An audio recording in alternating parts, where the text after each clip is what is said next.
Yo, what's up, peeps? So, I figured I'd hop back on Magic Arena and just play a couple games, mainly because I'm bored.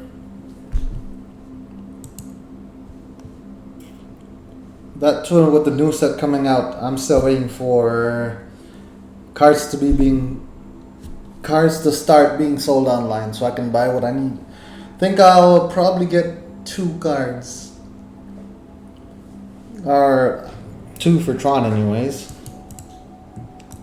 But as far as Magic Arena goes, especially with it pretty much being free to play, right? I'm just on here to just play games and see what all the set has to offer, if anything, for life game.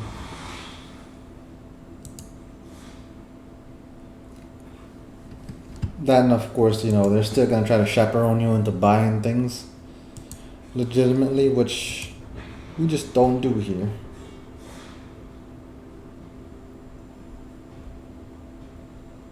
Mainly because I don't focus on this enough to actually make it worth it to spend money on it.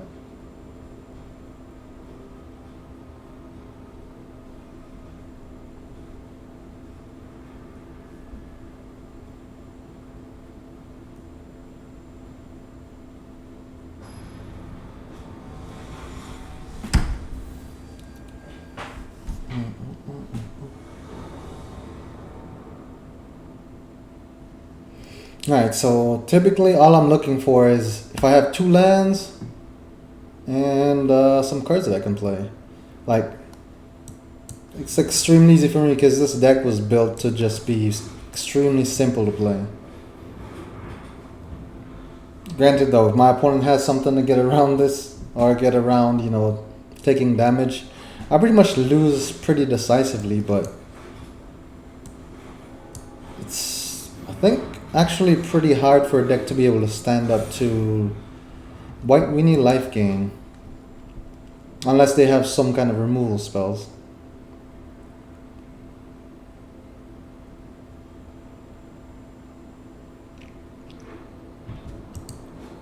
Or things with Death Touch, Priest of Fell Rights.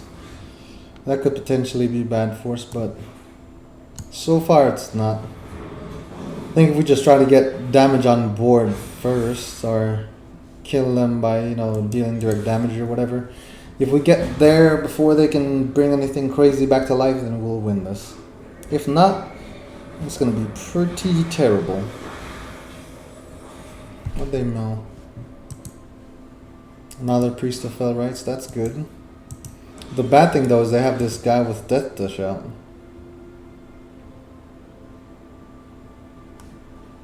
Best thing to do is to just stack up the damage. So I'm swinging with both now at this point because I know the longer we wait, the more chances they're gonna get something good back.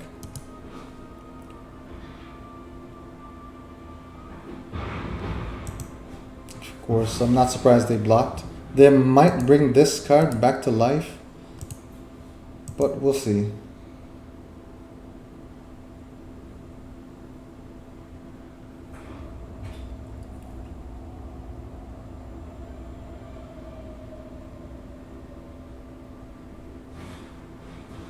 Bone shards, okay. As expected, trying to... Oh, they're bringing back the one with Death Touch, right? Oh, no, they're... Okay, that kind of sucks. Is there actually any way we win this now?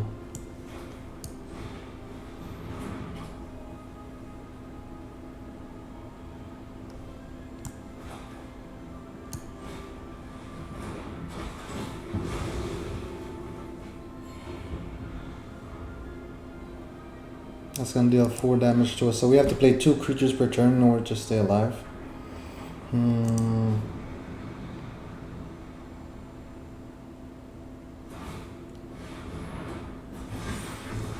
I think solely because of the fact they have decent removal, we're gonna end up losing this. Yep, brought this guy back with Death Touch. So I need to get to 30 life. But is that even realistic? Nah, I highly doubt it. This -2 on all my creatures is just too much.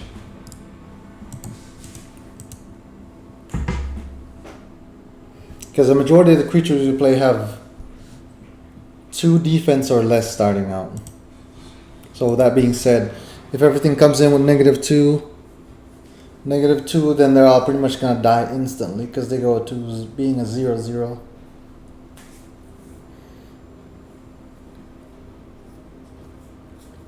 And well, as we know, creatures can't survive unless they have at least 1 toughness. So they have however much power and at least 1 toughness in order to survive. Alright, so this is pretty much the same thing again. Like I said, all I'm looking for is just at least 2 lands. And then the deck is pretty cheap, so I can pretty much play everything else after that.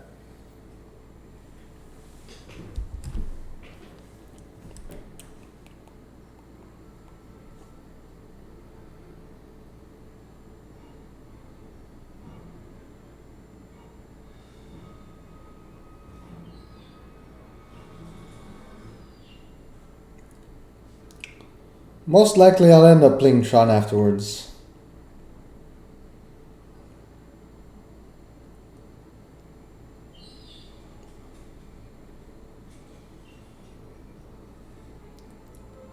Just because I'm not just the biggest fan of Magic Arena out there.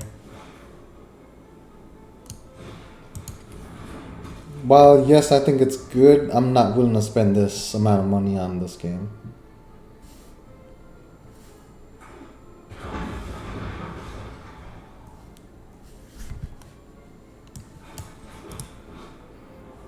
So, mainly white. I'm assuming they're going to be playing stuff that has to deal with board wipes.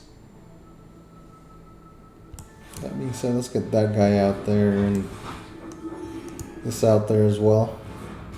I'm just going to try to gain as much life as possible. Because if we gain enough to get to at least 27 life, we can start making 4/4 angel tokens.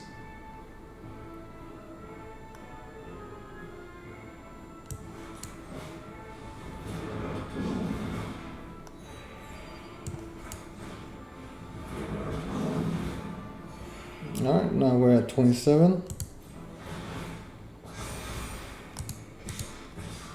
And this guy has vigilance, so every time he attacks, he doesn't have to get tapped, so some easy life gain right there.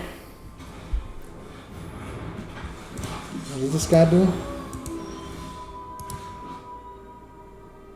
Exile target creature an opponent controls until he leaves the battlefield.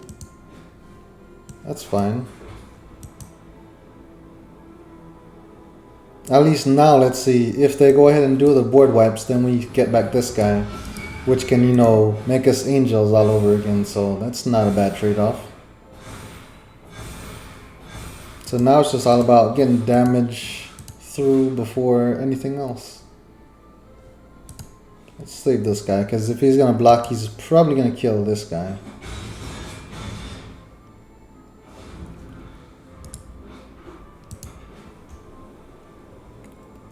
I'm going to go ahead and say, oof, they're exiling this one now. Oh, it was a card from hand. So I could pay 3 mana to play this card. I'm actually very surprised that they didn't board wipe.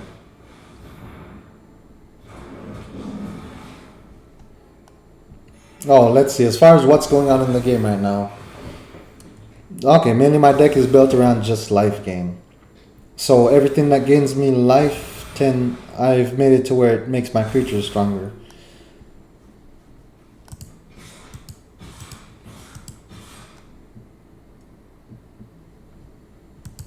So this guy right here, whenever I gain life, he gets a 1/1 counter, or +1/+1 counter, which makes him stronger.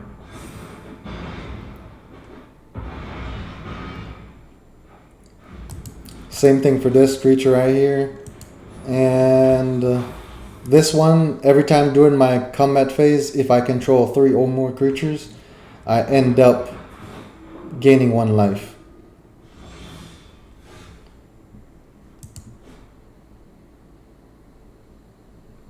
Okay, they only have 2 cards in hand. I was gonna play this guy right here. Let's review the battlefield real quick. Alright, so this card, every time I attack with a creature, I gain 1 life. So I would attack with all 5, and that would make me gain 5 life. Or correction, that would make me gain 1 life per attacking creature. But it has to specifically be a white creature. That's why in this deck I only play white creatures in it.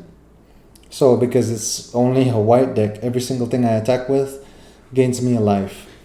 So that would mean this guy would get 5 power and toughness stronger. Same thing for this one.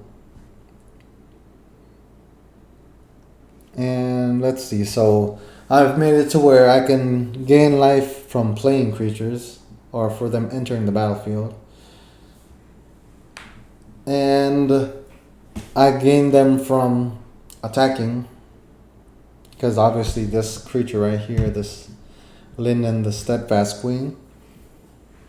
And I gain them from creatures doing damage because of lifelink, like this guy right here. How it says he has lifelink. Every time he deals damage to a creature or a player or a planeswalker or whatever, it makes me gain life equal to his power, in which case is 1. But even gaining 1 life still triggers these other creatures over here that gain counters based on how much life I, or how many instances of life I gain. And then let's see, this is what makes me gain life when they enter the battlefield, along with this guy right here. So mainly it's just about, can I get enough permanence into play that cause me to gain life, and then I need to have something out that causes me to retain the counters from me gaining life, so it makes them stronger. And then I try just to use that and hopefully get through my opponent and take their life total down to 0. In which case though, most people get overrun by this deck list pretty quickly if it's gonna work. And if not, let's see, I pretty much end up losing because I've kind of streamlined the deck to make it that simple to play. Because this is not my main, I guess it's not the main place that I play Magic on. And I'm also not willing to spend the money on it to, you know, play at a competitive level on it. Granted, my deck can still perform pretty well against a majority of decks out there. But there are decks out there like the 9 lives deck that combat damage just doesn't work. So if combat damage doesn't work, then there's really no way that I can win. Okay, so it says that I go first. The issue here is I only have 1 land. But even with 1 land, like you guys see, most of my hand is 1 cost cards. So let's put that out there and this out there. What this creature does is, every time my opponent or me has a creature enter the battlefield, I gain 1 life. And I'm against the same thing. And so, got another land, which is awesome. Now let's see. The best thing to do is to play this guy. Because most likely my opponent is playing the exact same deck that I am, right?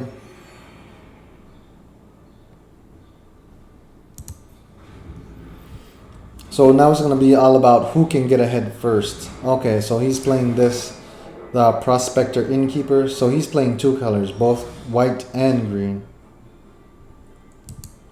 But he also has a combo where he can gain almost infinite life. And against infinite life, dealing direct damage doesn't necessarily get the job done. Because at that point, they could just keep gaining crazy amounts of life and pretty much end up in a stalemate as far as me killing them. The upside though is I can gain life pretty aggressively as well. And I also have it to where I have things that could make me retain the counters from the life I gained. Like this guy right here. What he says is that every time I gain life, I can put a 1/1 counter on a target creature that I control. So in a way, he's causing me to use the life and turn it into power for my creatures to make them stronger.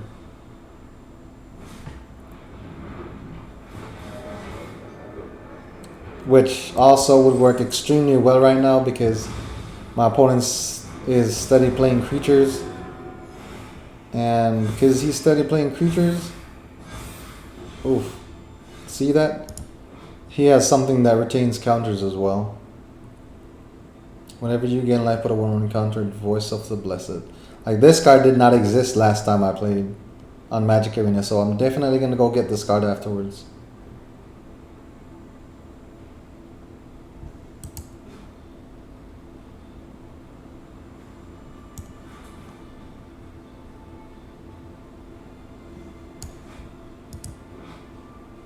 As long as I have 4 or more counters on it, Flying and Vigilance. So I don't want to... The best thing to do is for me not to get any more creatures in play yet, because this would have 4 counters on it, in which case he could go ahead and block my creature that was attacking. Now though, he's going to be able to, of course, turn his into flying and then attack me as well, but what do you know? I can go ahead and make something that has flying as well. Since this has flying, the angel here has flying, it can block this token. Alright, that's it. This is the token, by the way. That's how it says token creature right here. It can block this guy with flying.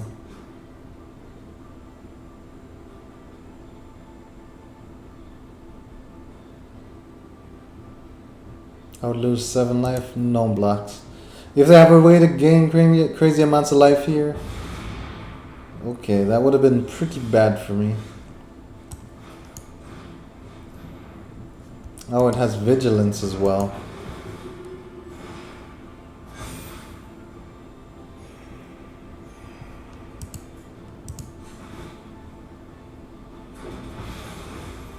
I'm sure they have a way to tie into infinite life gain or something, but I don't really care about what they're doing. We're just trying to do what we could do best, which is just, you know, pretty much combat damage.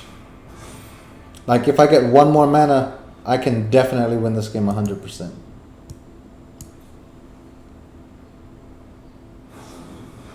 Collected Company. Alright, what this spell Collected Company does is they look at the top 6 cards of their library and they can put 2 creature cards out. Now, this oak, I believe, is what gets them to have or gain infinite life.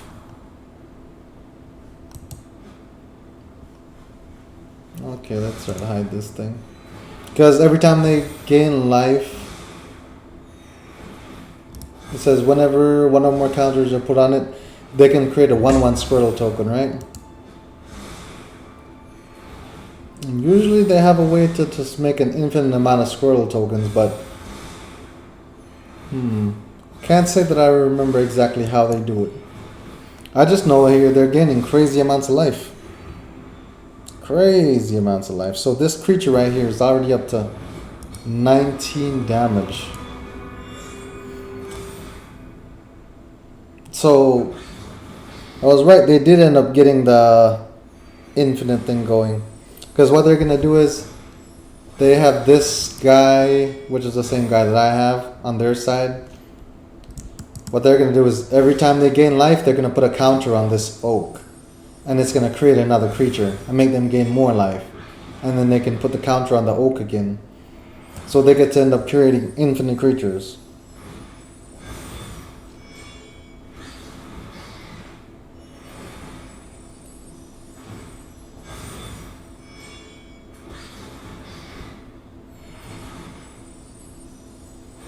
So the deck is pretty overpowered. Pretty OP. The only thing I have going for me, let's see. I guess if I play my Heliard the Sun Crown, which is the same guy here. But I don't think that will be enough to keep me alive. Because they would have to make a crazy amount of creatures to where they could kill me next turn.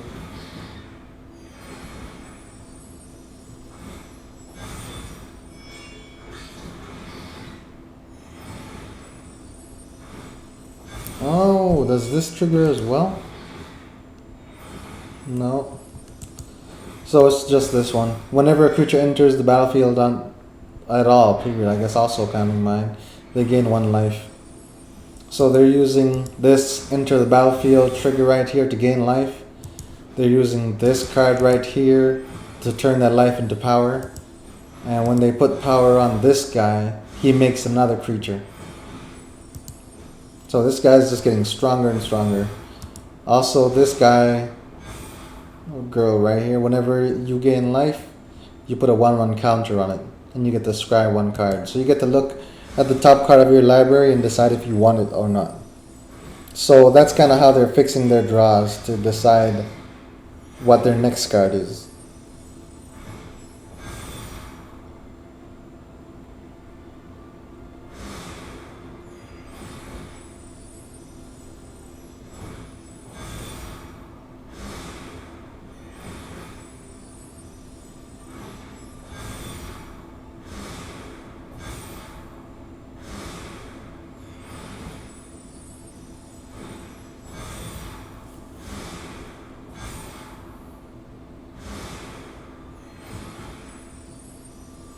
I'm wondering how many turns it would take me to win, but they can also use this guy right here to make it to where any creature, whenever they deal damage, gains them that much life.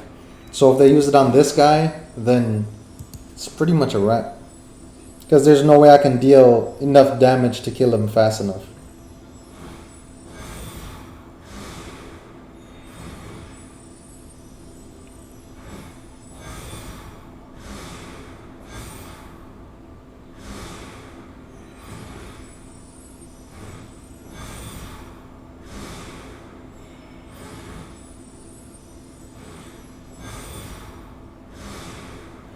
But they're honestly doing the smart thing here. They're not putting all their counters on one creature. They're trying to make everything they have stronger. In which case, all their stuff can, overpower mine.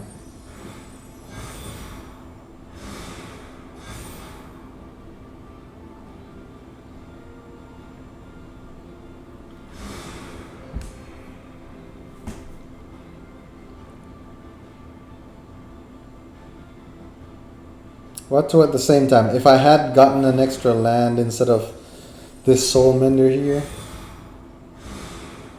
I definitely would be going off with counters just like they are.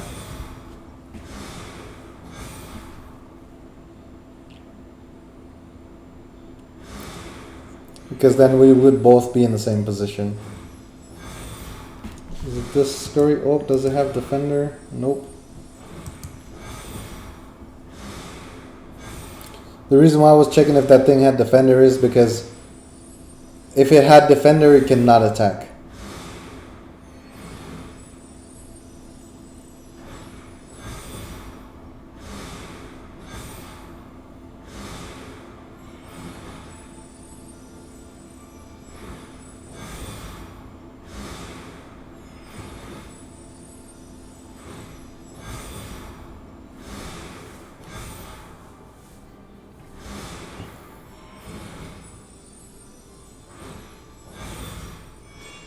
This definitely is one of the cases though where the opponents spent more on their deck list than we did.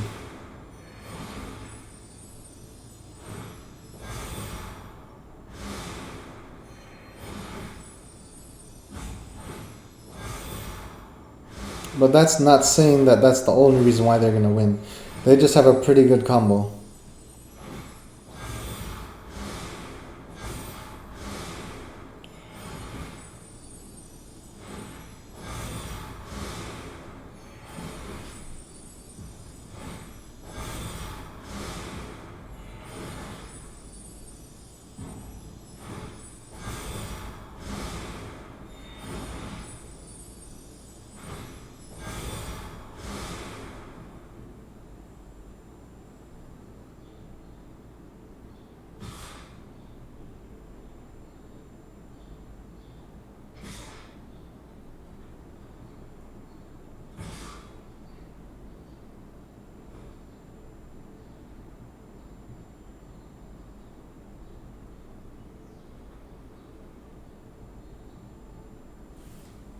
Okay, so 3 things attacking us. Let's obviously block the ones we have to block in order to survive.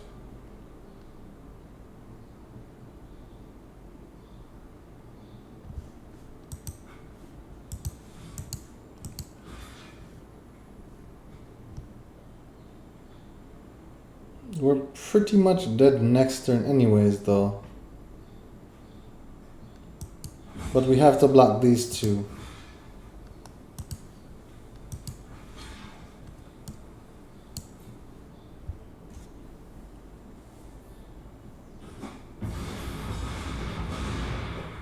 Okay, so with combat damage, even though this thing had like a 64 power.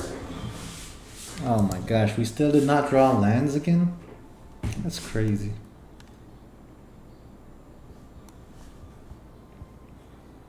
We lose this game. We just got what they call mana screwed. The fact that we had no lands, there's really nothing that you can do in the game without having lands in order to make mana. Like for me, typically the game is pretty easy because having a deck that's so cheap, 3 lands and then I'm good. But I end up not getting it, so it is what it is. Alright, so this time we start out with 2 lands instead of 1.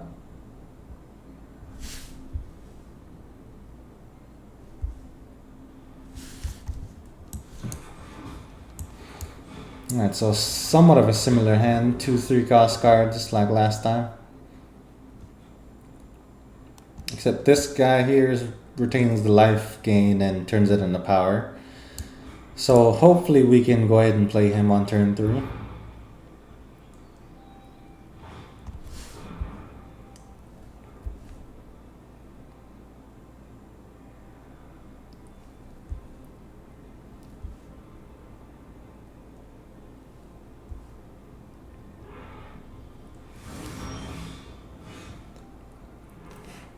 Commune with the Spirits, that's just a card to help them get ahead on lands. Or... Okay.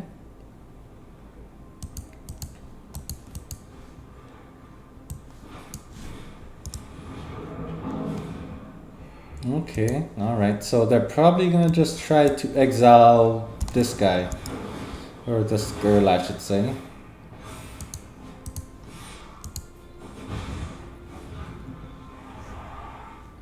Because this card right here, it says anytime it enters the battlefield,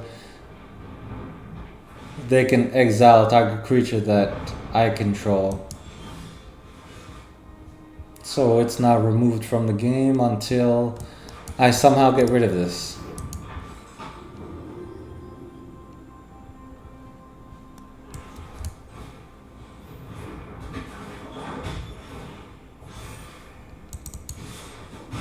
Alright, so 15 more damage and we might be able to see a win here.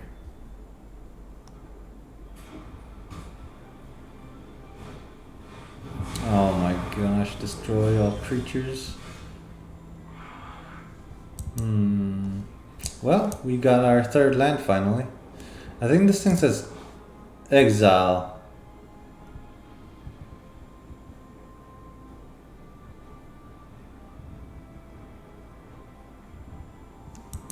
Okay, so I can play the cards back that got exiled.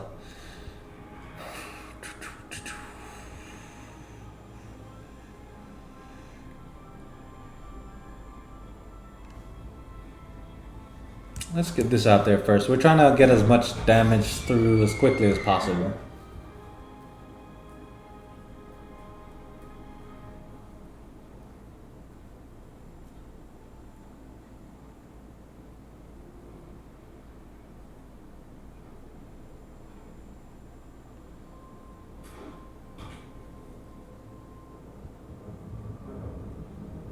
On turn 4 is usually when I expect them to play a board wipe.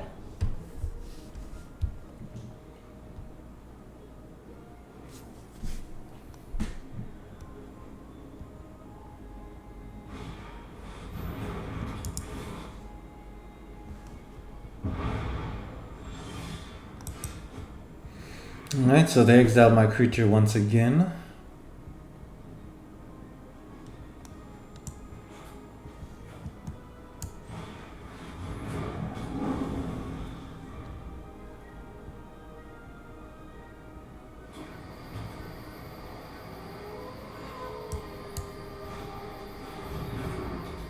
Ah, so they look like they're playing a deck called Enchantress. Obviously, because Enchantress is in there and everything they play is enchantments.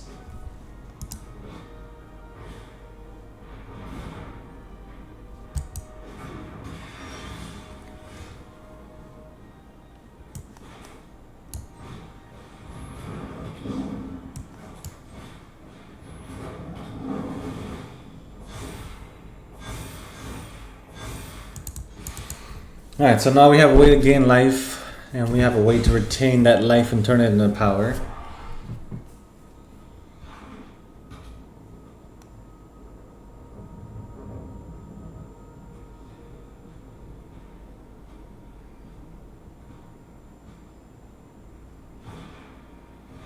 They're probably exiling this guy.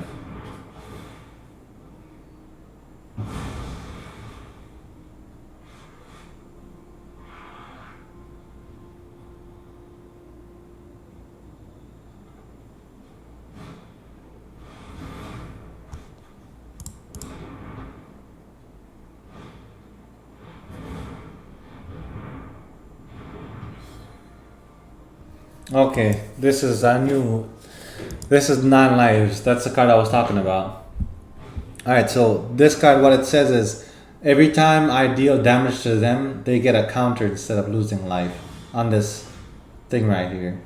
And when it gets to 6, sacrifice it and they lose the game. But they got it, right? And then they have this card that says that, what is it? Players can't get counters. Counters can be put on artifacts, creatures, enchantments, or lands. That means that it never gets any counters on it. So basically now they can never get dealt damage.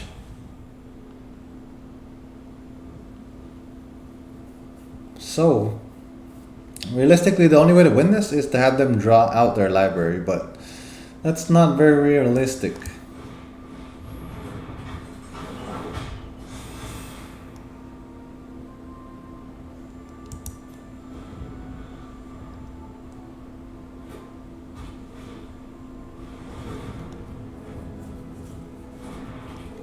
But this is what ideally an extremely synergetic deck looks like. Granted though, this is one of the more expensive decks out there, I'd say. Because at one point in time it was a tier 1 deck, because you know, if it's winning games, everybody's gonna play it, right? So yeah, at one point it was number 1 out there.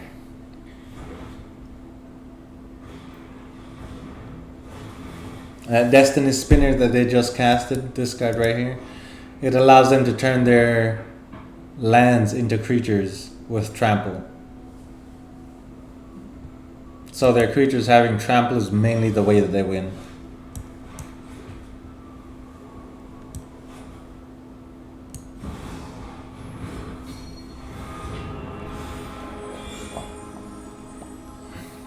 Since we can't put counters on anything, that's where this really sucks.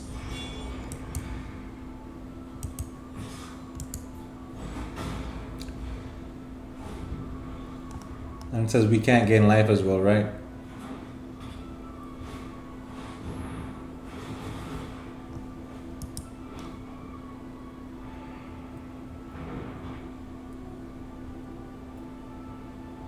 Now with this angel here, our correction, Sigil of the Empty Throne, they just get to create angel tokens when they cast an enchantment spell. So of course they're gonna create a whole bunch of enchantment creatures, or correction, a whole bunch of angels because they cast nothing but enchantments.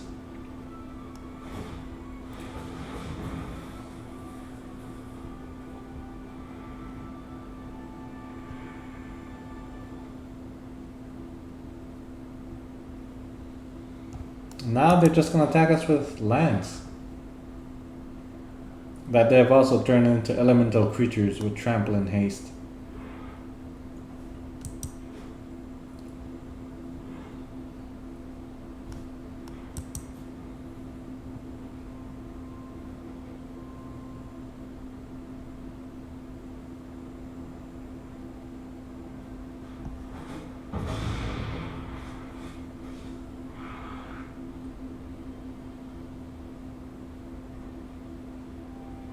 But yeah, this is why I typically don't play on here, because I don't like playing what's the name?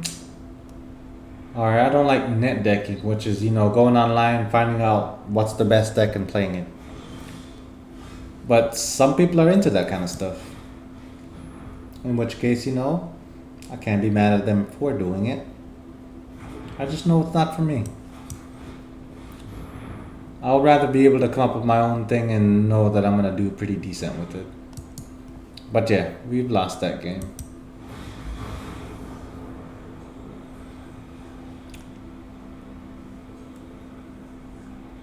And then they have the Besiege as well. This was like a $40 card or more. But on Magic Arena, it's a little bit easier to unlock cards. But when you add it up money-wise, it's actually more expensive than just, on Magic Online paying for the card.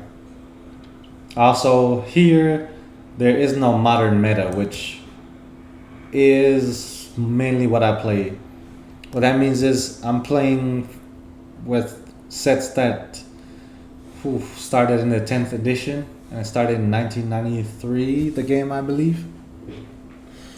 So I have a larger card pool. This one has less of a large card pool, and because of that, the format gets solved so quickly, then people end up finding out what the best decks is, and they all try to flock to the same decks.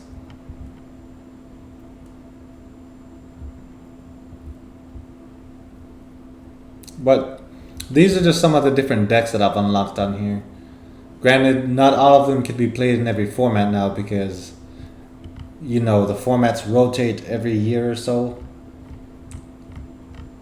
And with that being said, every time they rotate, you lose the ability to play certain deck lists because certain cards rotate out.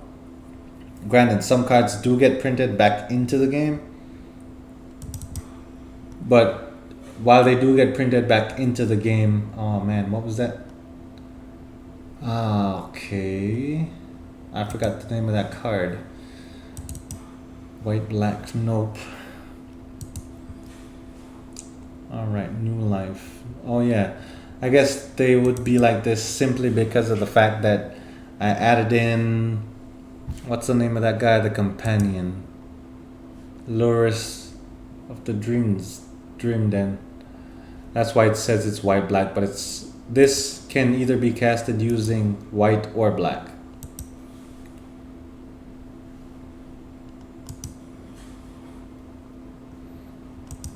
But as for that creature that we just saw, we're gonna try to find it, see if we can add it to our collection.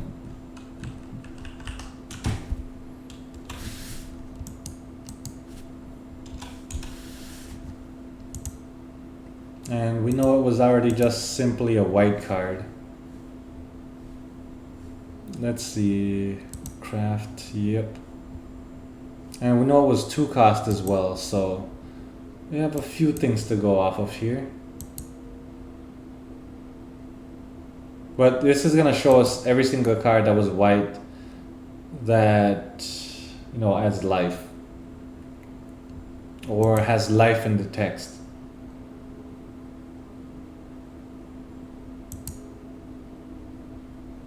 Maybe we have to do something they call, alchemy in order to unlock it? But I am not too familiar with that yet.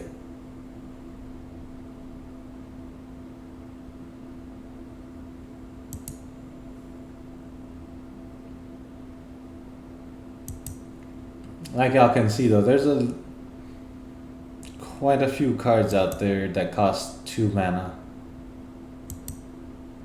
Here it is. Voice of the Blessed.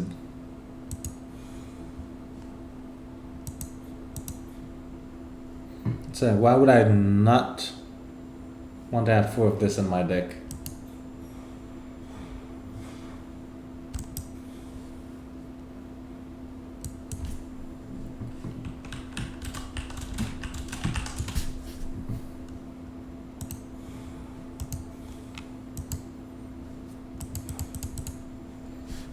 Okay, with this now, this should make our deck a little bit more consistent. Let's see what we can get rid of. Lures of Dreamland is great, but absolutely not necessary. And like y'all see here, we only play 18 lands total because our deck list is so cheap that we can most times pull off just, you know, getting ahead on 1 or 2 mana. Then when the third one hits, we kind of just bring it all home. Alright, let's see. Linden, where you at? Only one of that in there. Sun Crowned only want 2. The Celestial Unicorn is pretty nice. Hallowed Priest, I think we can get rid of at least 2 of those because I'm trying to be more offensive than defensive. And Hallowed Priest is mainly a defensive card at first because it sits there until you gain 27 life, and that's when it really begins to shine. I said a Hallowed Priest, I meant Speaker of the Havens. Hallowed Priest is actually pretty good. Let's put 4 of that back in there. Only 2 Speaker of the Havens.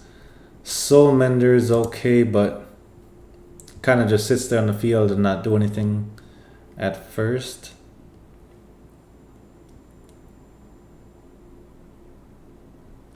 Let's see, Cleric class. How many cards are in this deck now? 62? Alright, let's see.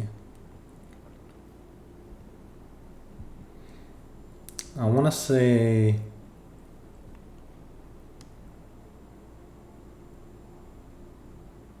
Cleric class is okay.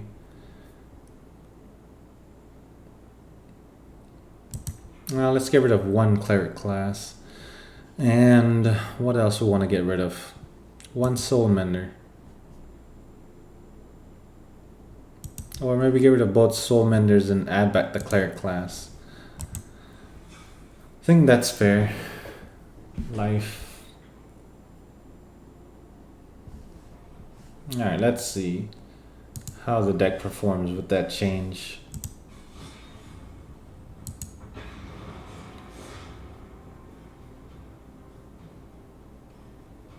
I'm thinking with the change, the deck should be a lot more consistent because like y'all have seen, the games that we did lose, usually it was because we didn't find something to turn the life gain into actual power pretty earlier on.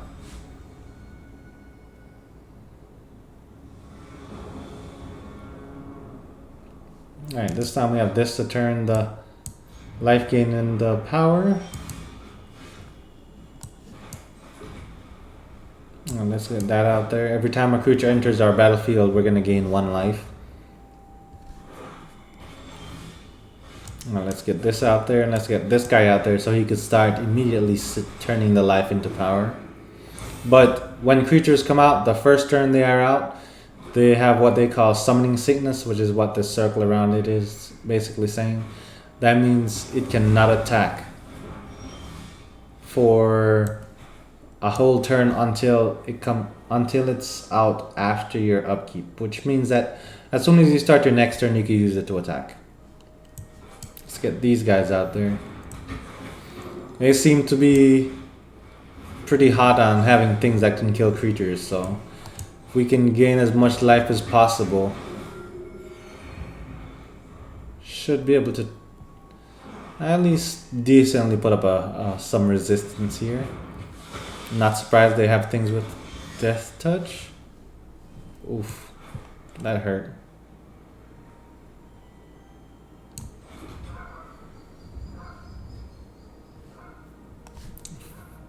Course, I don't want to attack here.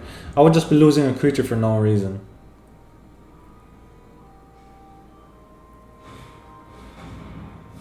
Oof, that made me discard a card.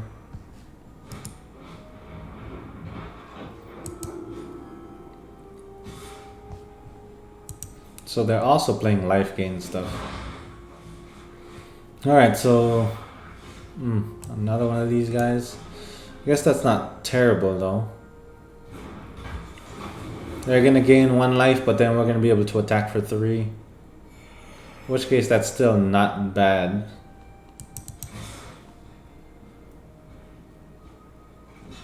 They actually chose to block that? Wow, that's crazy.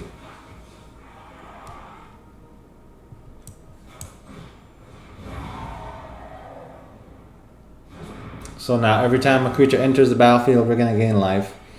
Every time a creature dies, we're also gonna gain life. Because now this has turned into the Luminous Phantom. Pretty much whenever it dies, I can pay 2 mana and play it instead of 1 mana and, you know, having it come out as a veteran. And whenever a creature dies, oh no.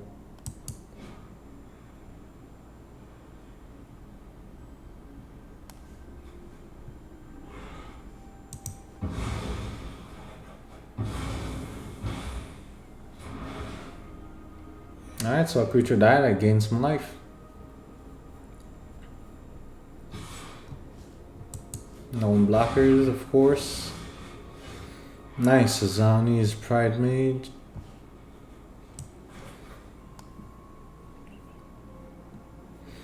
Alright, so this is gonna be what starts saving, turning the life gain into counters again.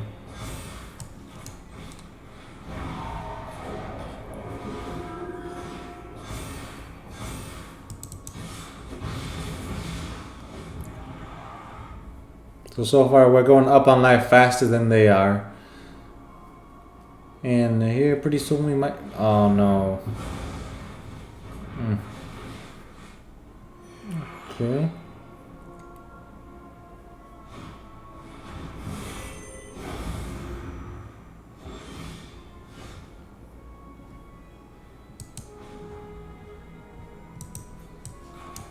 I wish I would get 1 more mana, that way I could start making tokens with this.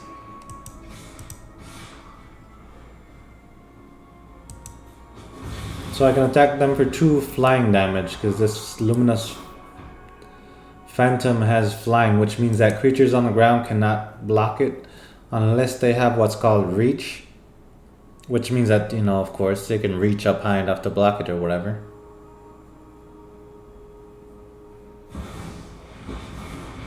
Sorin. I bring my own army. Okay, so they're stealing cards from our library now and playing them against us. I think this now saves the life and turns it into power once again, so. But of course now we can not attack because they have both these out that can block. I would have to attack with everything in order to kill this.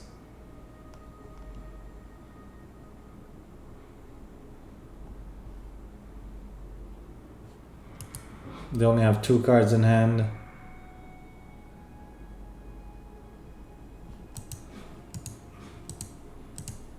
Best thing to do is just to attack and kill the Planeswalker.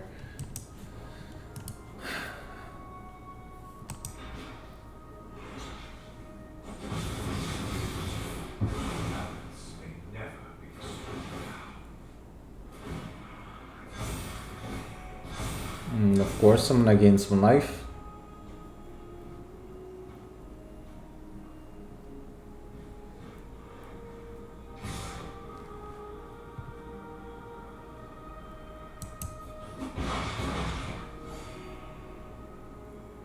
They're probably gonna play something else with Death Touch. Or just go ahead and kill this.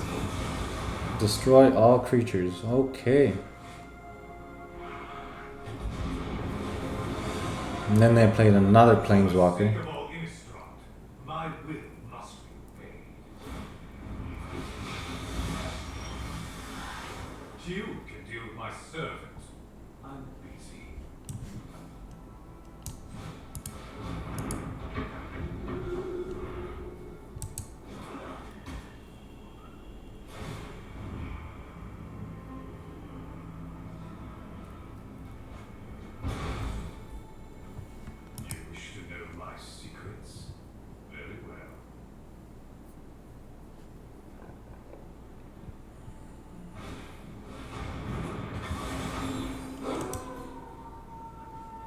What is this?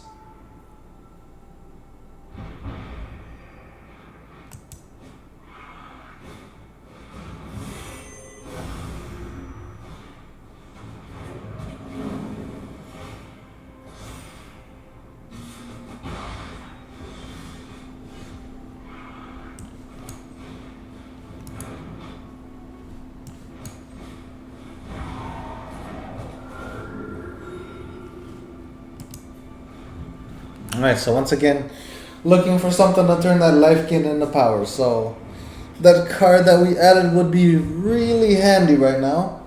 What is that? Destroy target creature, you lose 2 life. Ouch.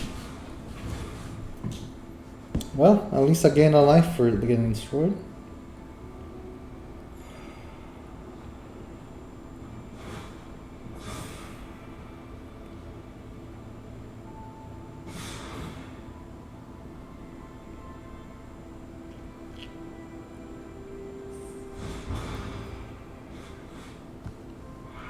No blocks, of course.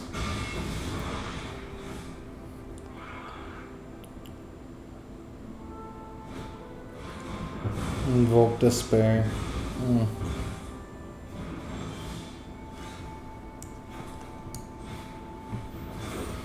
Well, at least maybe we'll stop him from attacking for 1 turn at least.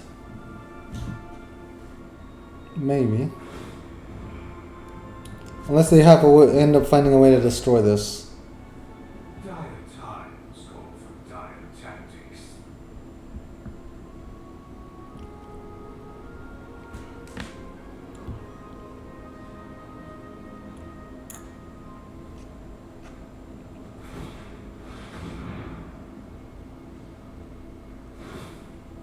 That land has Menace, which means that I can only block it with 2 or more creatures.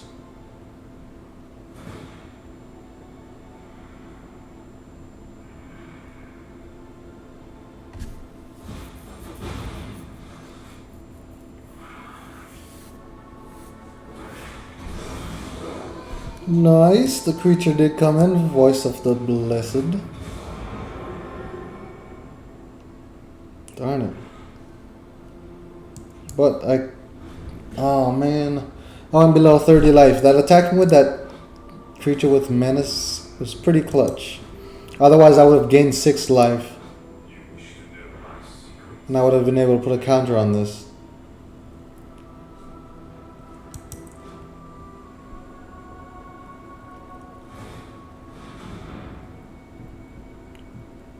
They're probably going to activate the other one as well, yep.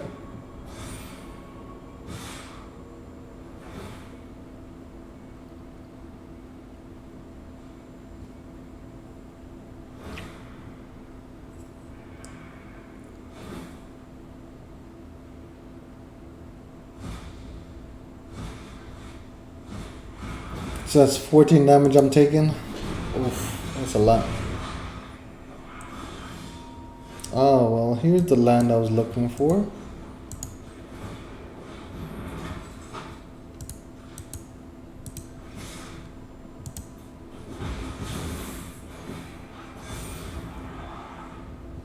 And that's game.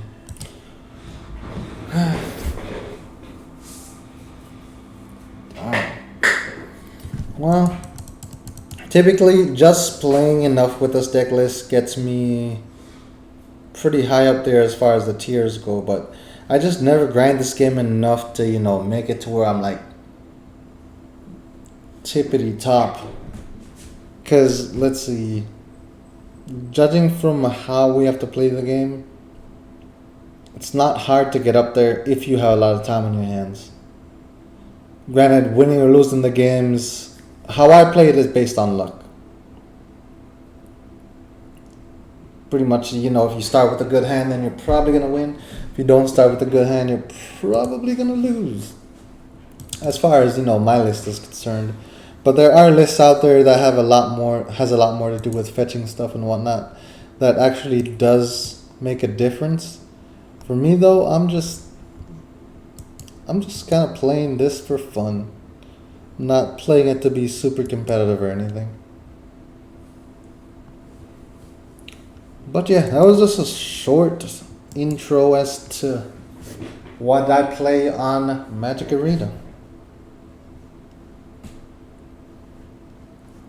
Let's see though.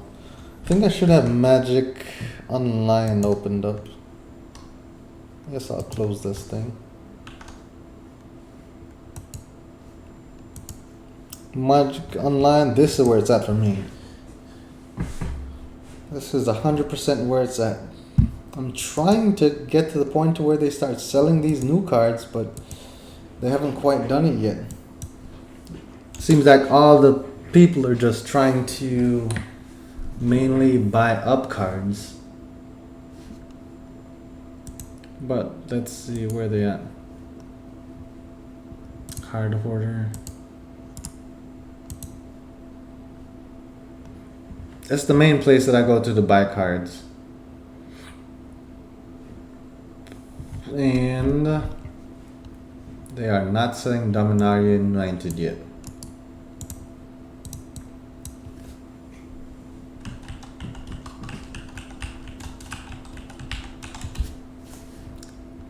There is one other card that I was looking for. What's the name of it? Karn's Silex. Let's see if that's being sold yet.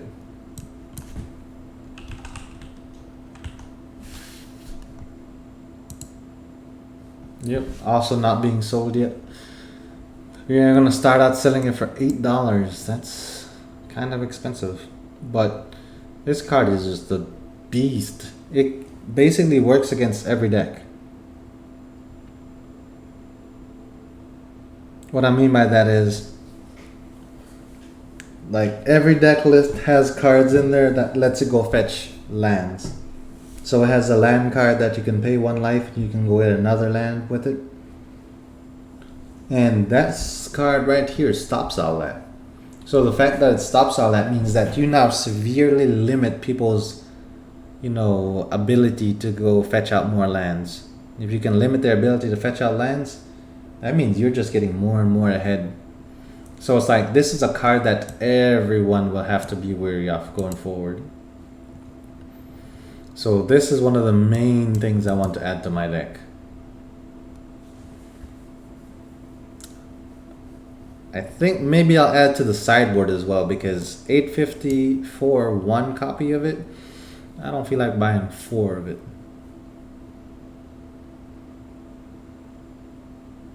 Still though, it's an excellent card to add in.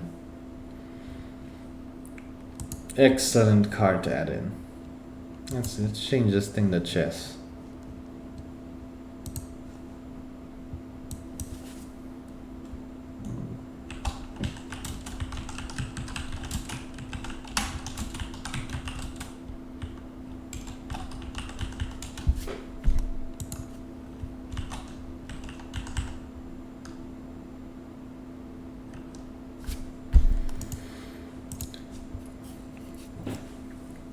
Update. When I lose, I'll get off. But if I don't, I might be on for a while. 10-minute games, let's go. Wait, did it even try to find a game?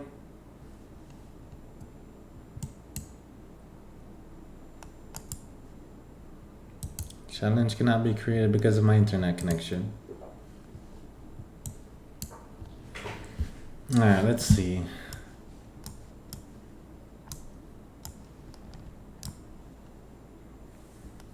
That's what I'm trying to do. Trying to end this game quick at first. So I'm trying to end it in what, 3 more moves if all goes well?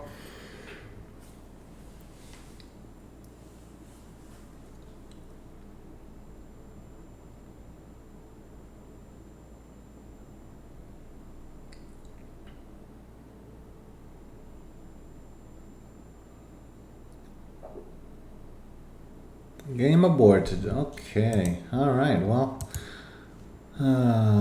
Let's see if we can get a new match then. Same tactic here. Granted, I always expect people to see through it though, so it's not that I expect it to work 100% of the time. But sometimes it's better than none at all.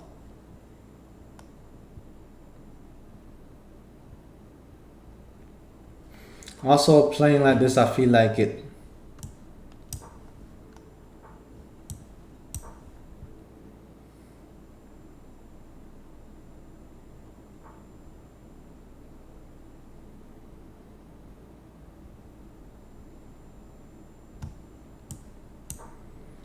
I feel like they're getting in their own way a little bit.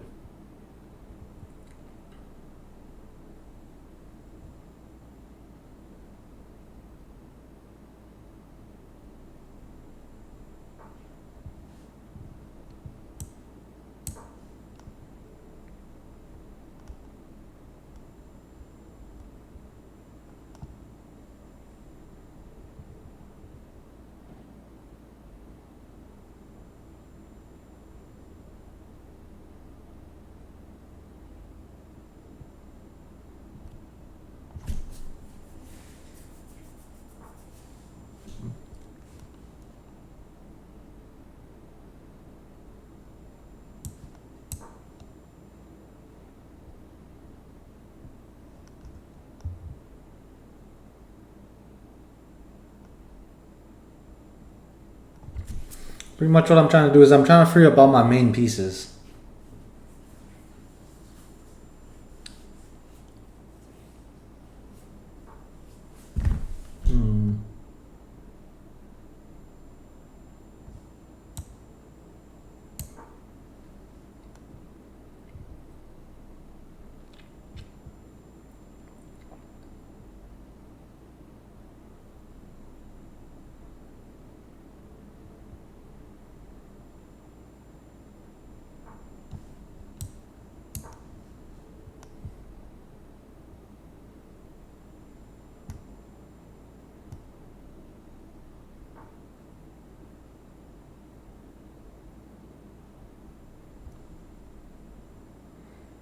Let's see, if you want to trap your queen, I guess you can go ahead and trap it for me.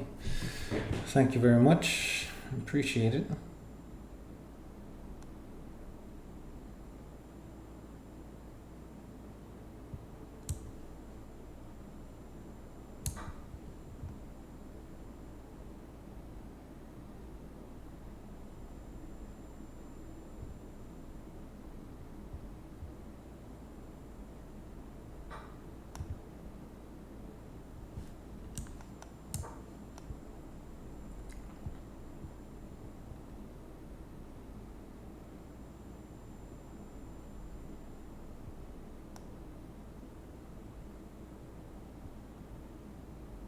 Alright, so castling for them is kind of out of it because their pawns are kind of all over the place. So, see if we can get ahead here.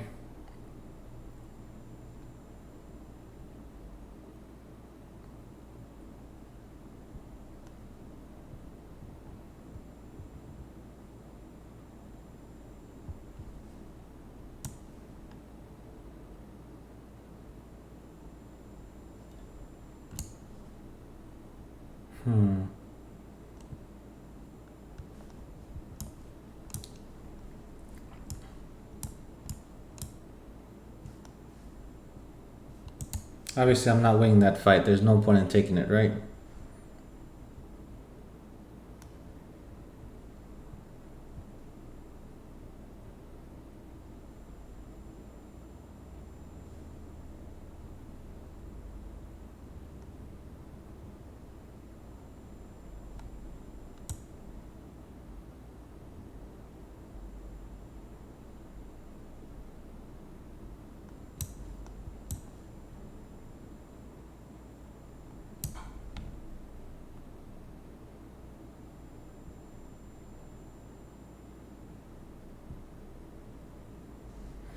At least force them to put their pawn forward.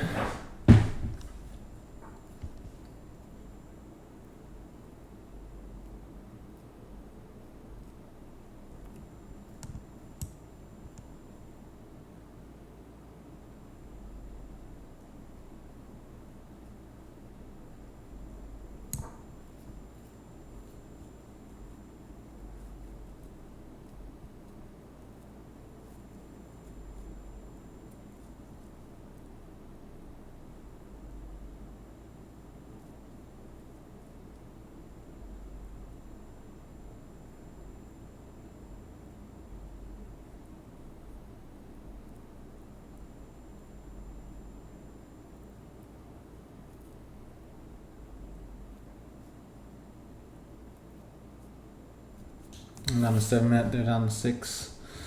Okay.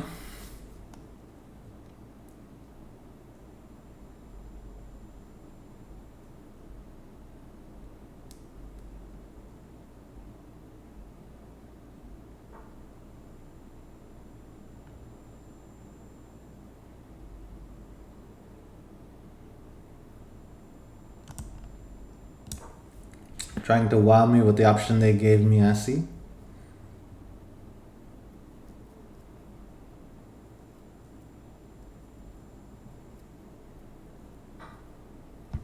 Oof.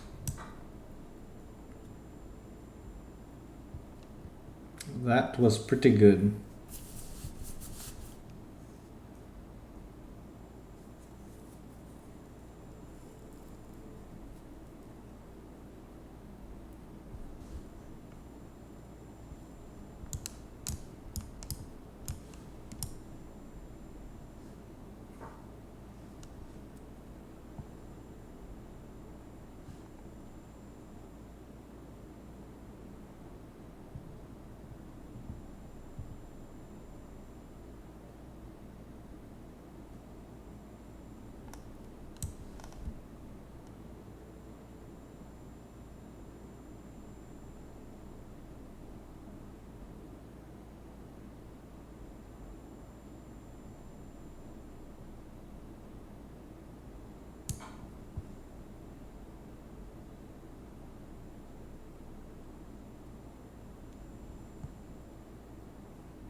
That was pretty good.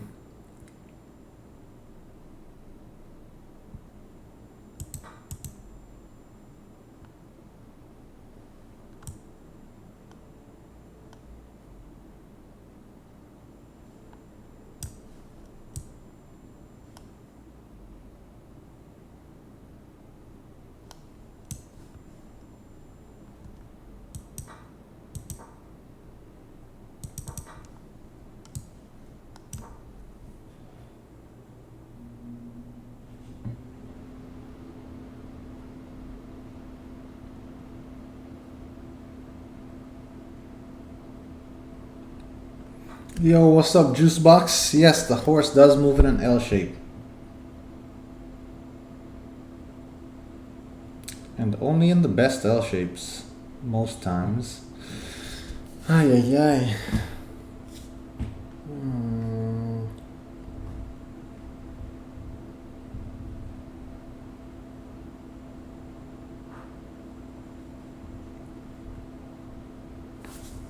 I want to say there's slim chances of me winning this.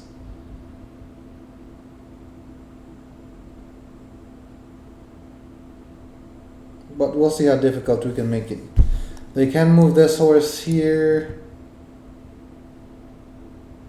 Then if they get their queen somehow in this spot, they can win.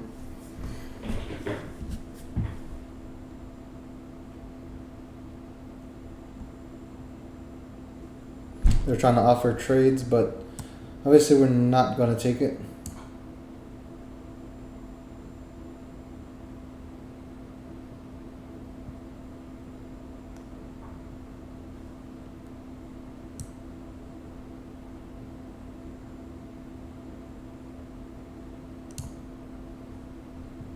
Instead, let's see if we can one-up them.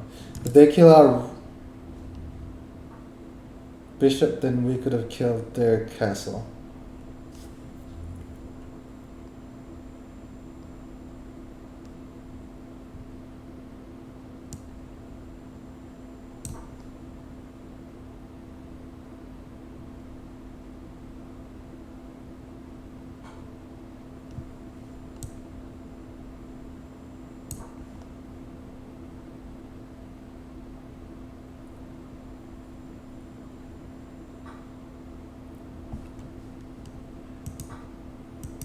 That was a pretty good move.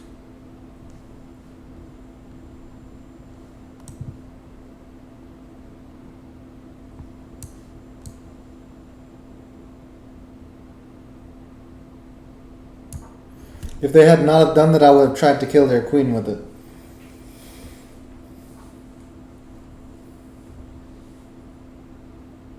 Okay, so checkmate in 2 moves. Or 3 moves potentially. Let's see, they could move here.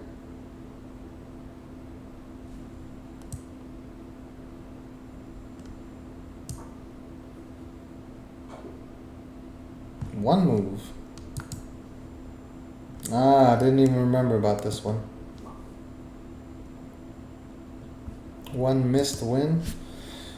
Okay, show me where I missed my win at. Hopefully. Unless it says I gotta pay for this thing. By the way, Juicebox, how's your day going so far, man?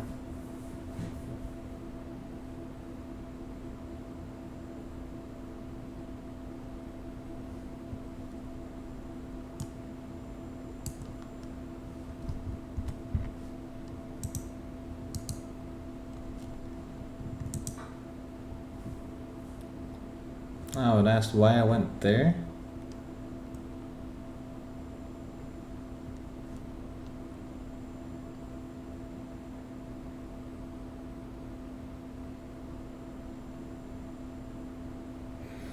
Yeah, man, chess is, it's pretty up there like Magic is.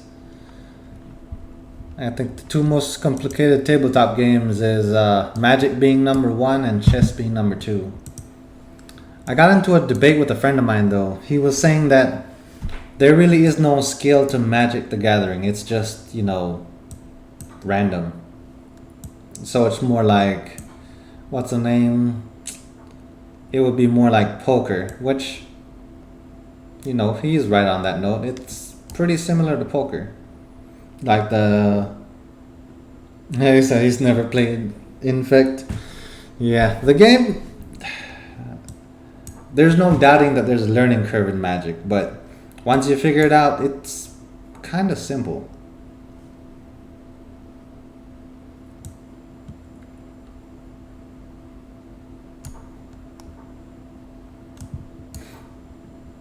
I already saw they were trying to get me to...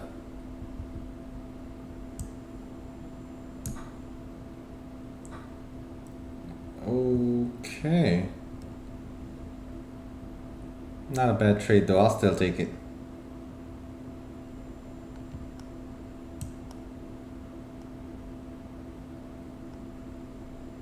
Let's move that there so we can still leave our queen some room to move around.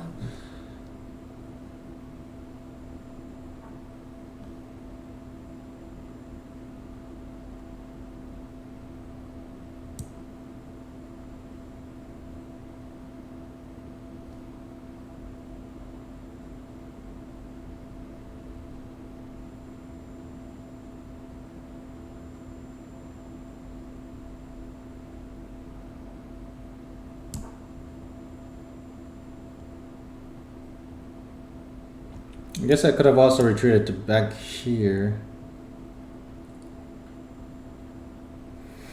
Alright, they're just trying to bully the queen around, I see. Well,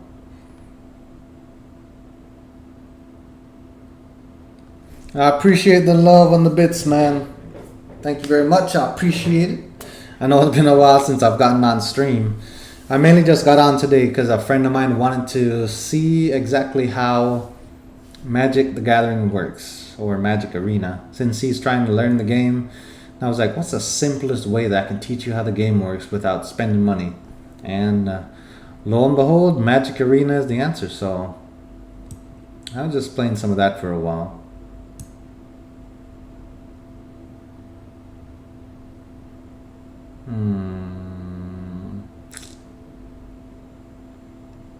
I see what they're trying to do here. There's not too much that I could do to stop it.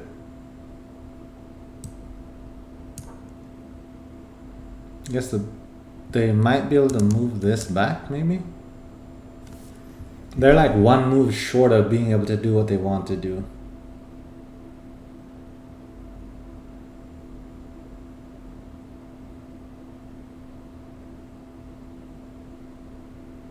They want to try to get checkmate before I'm able to do anything down here. So next maybe they move right here and then go down.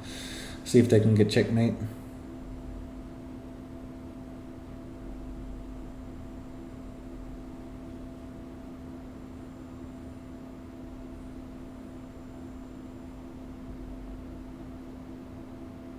If I try to force the queen trade, they're not going to accept it.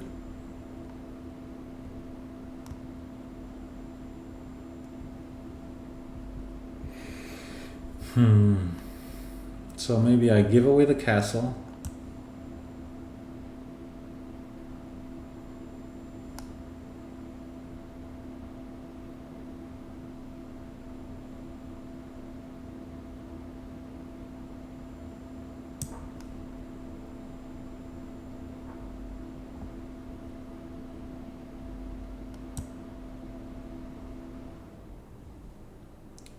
Now I'll force the queen trade.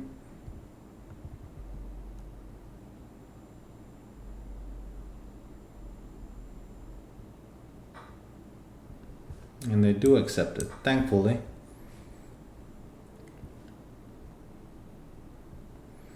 But of course I think they're ahead here, so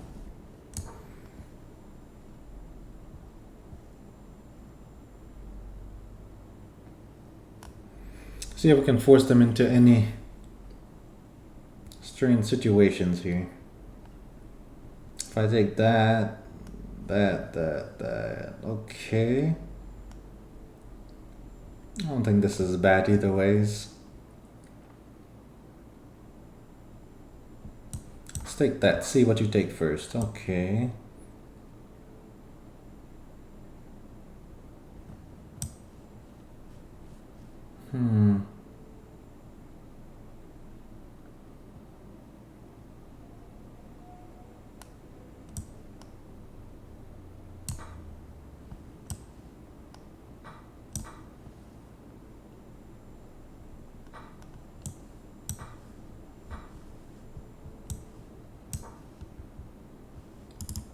You can move there if they want. Chose not to. Alright, retreating. Or killing this guy.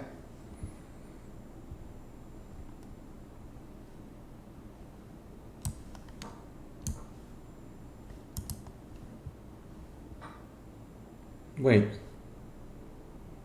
Huh.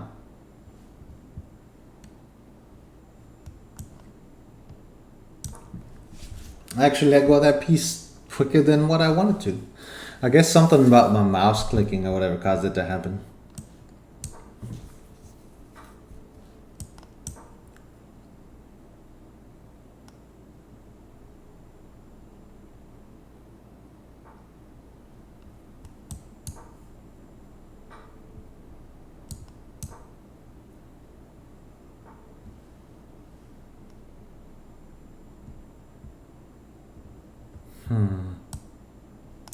I'm smart enough to know that we need at least 3 pieces in order to get to the other side.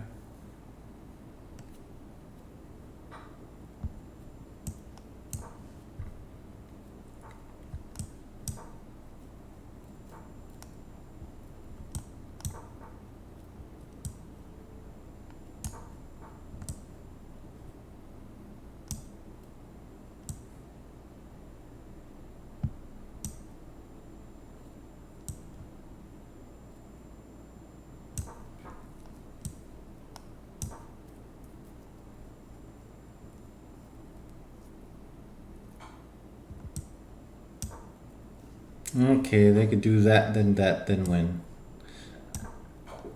Alright. Let's try for a rematch against this guy.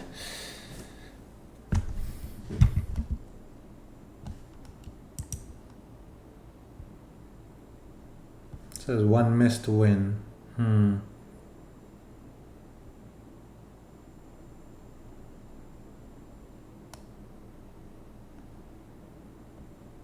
Three mistakes, two blunders.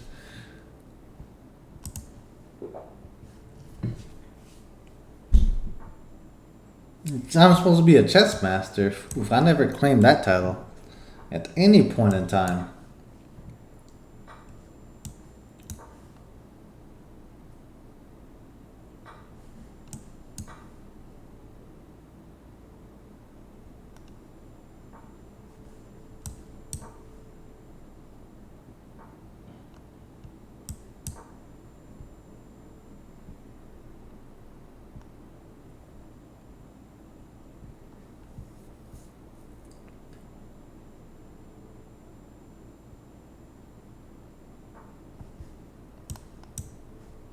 This one, I'm just trying to get people to change up their tactics instead of just play the typical opening, because obviously we've done the queen trade, so this is no longer a short game.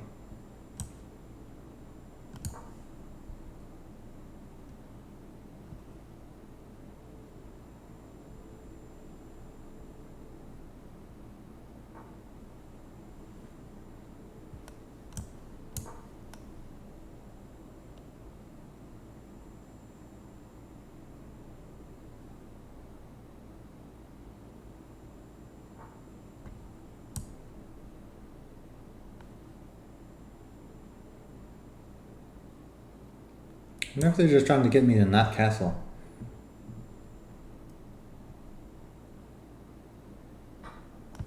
I guess so.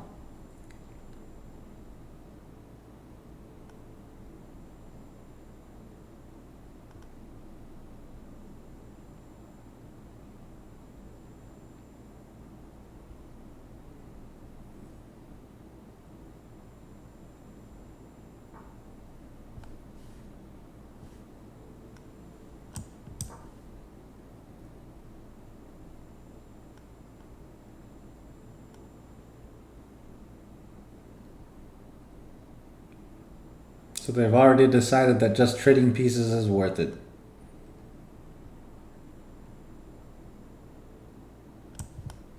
Let's see if they know about El Passant. If they do, they're gonna take right here and kill this guy.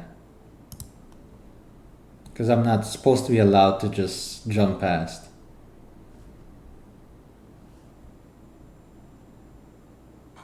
Huh, they do. It's a pretty experienced player here.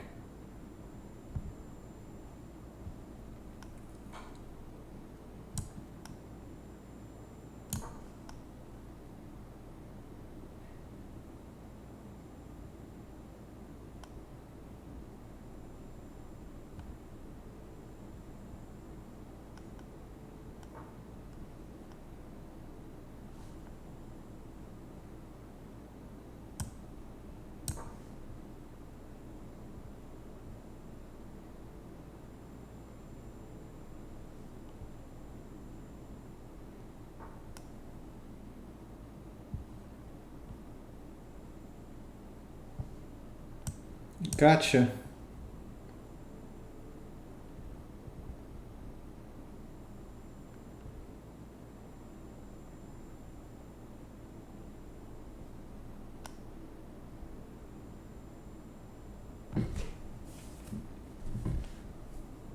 You're probably thinking it's super strange that I'm playing so forward with my king like early on in the game.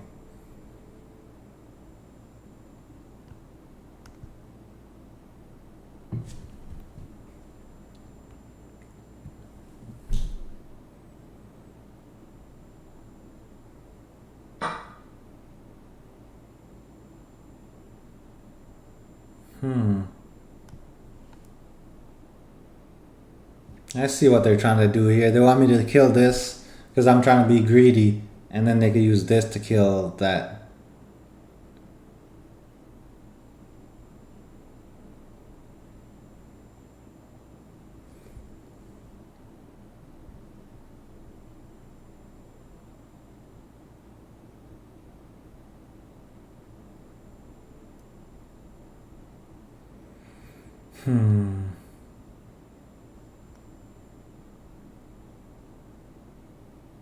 Let's see, I go here, I kill that. If I go here and kill that, they can go here. I really would not do anything for them.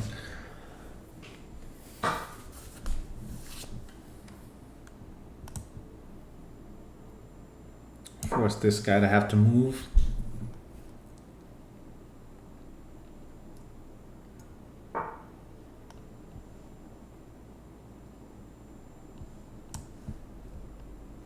Huh. Okay, let's see.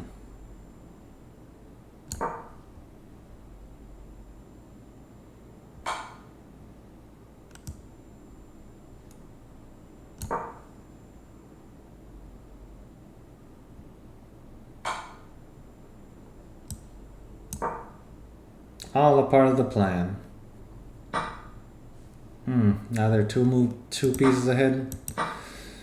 Okay, but guess what? If I do that, they're just gonna move their thing here. Okay, that's not gonna really work out.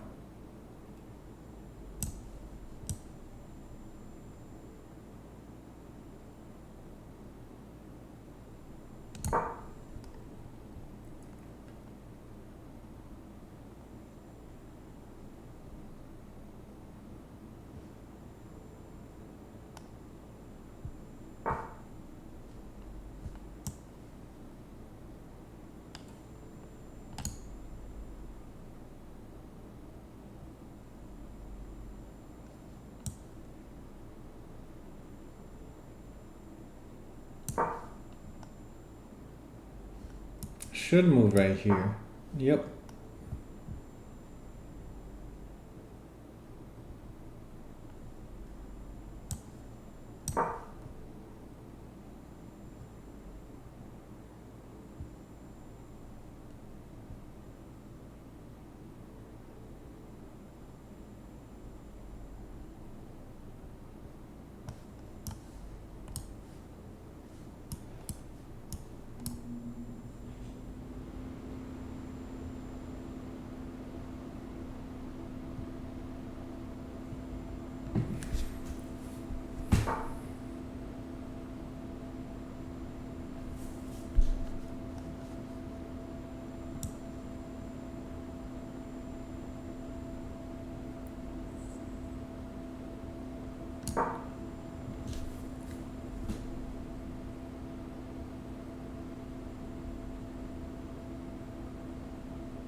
What can they do now?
See if I take that.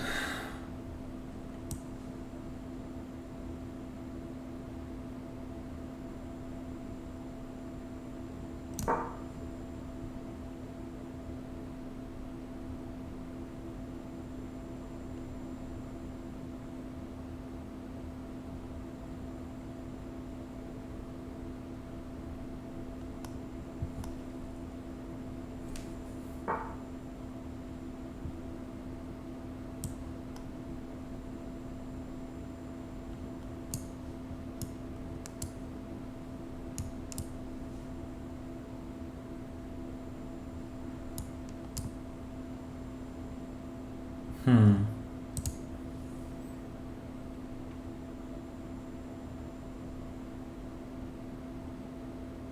I just know from where I'm right now, there's no way that I can get checkmate.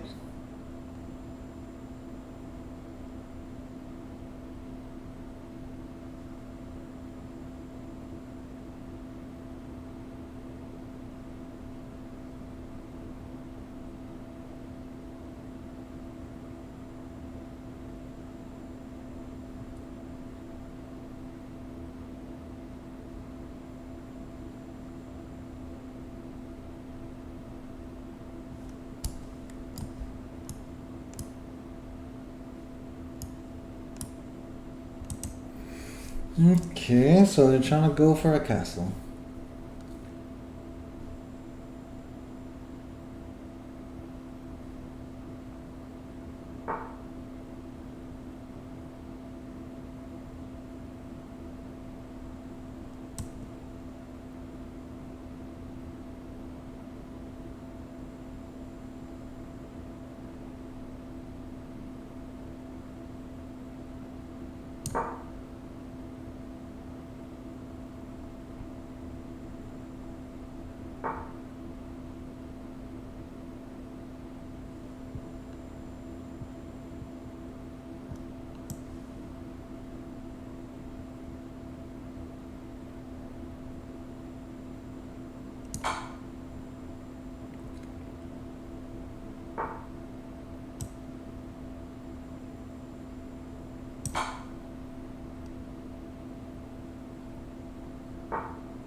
I already know they're still trying to set me up for the same thing.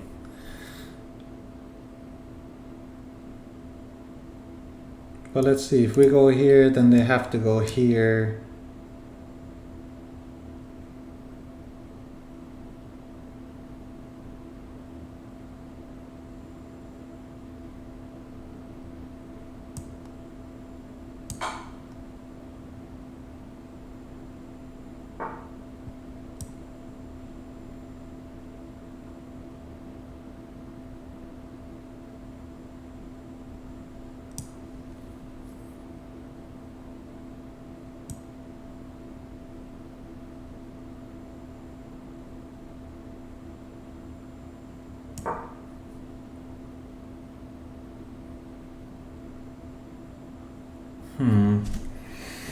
See how much you can play around with this until they mess up, or we mess up.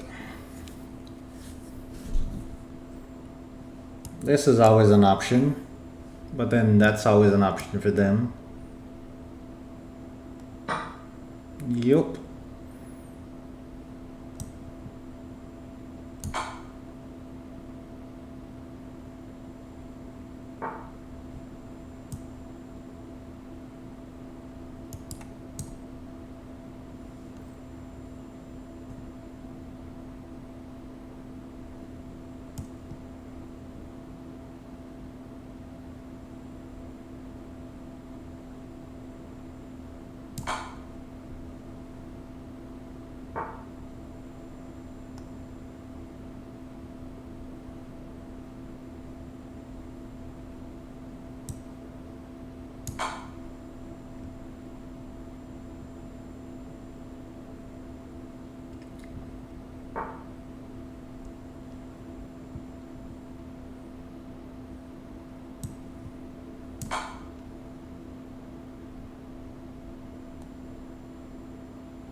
Hmm.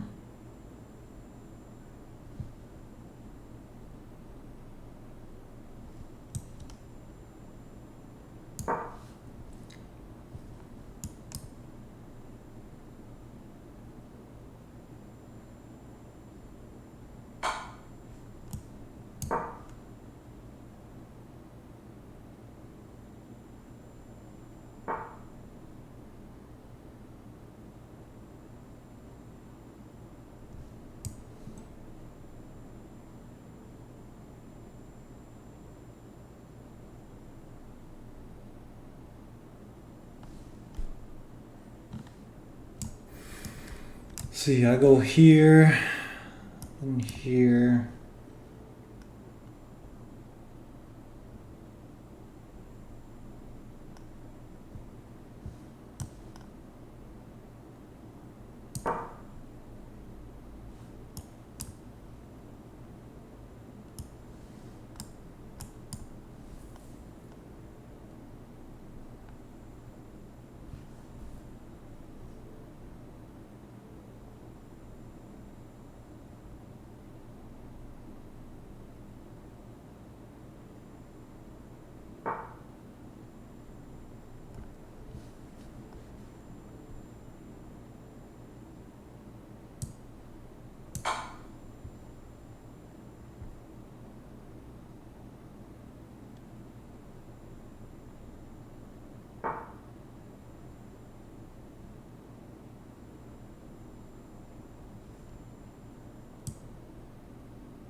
Got him.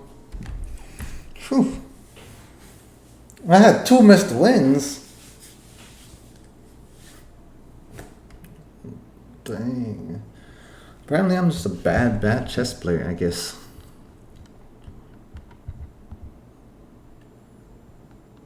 Two missed wins.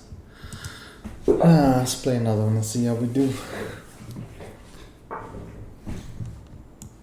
Yeah, it was pretty nice comeback. Pretty nice.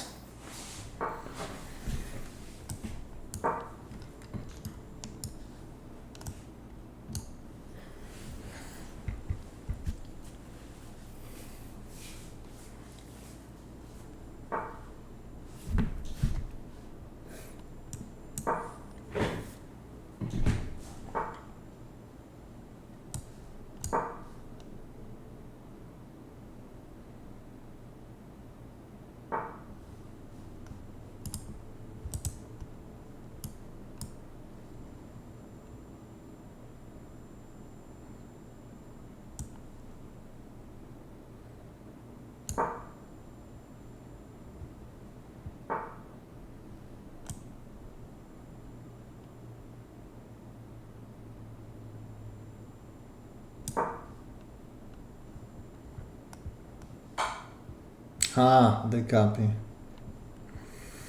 Ah, man, I fell for that trick.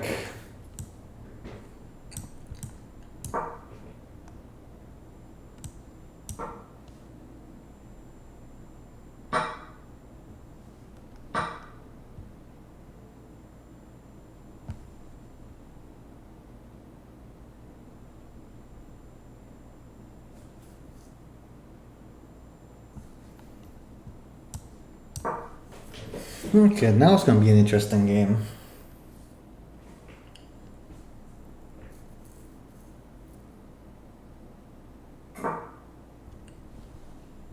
If they don't start just trading pieces.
Hmm.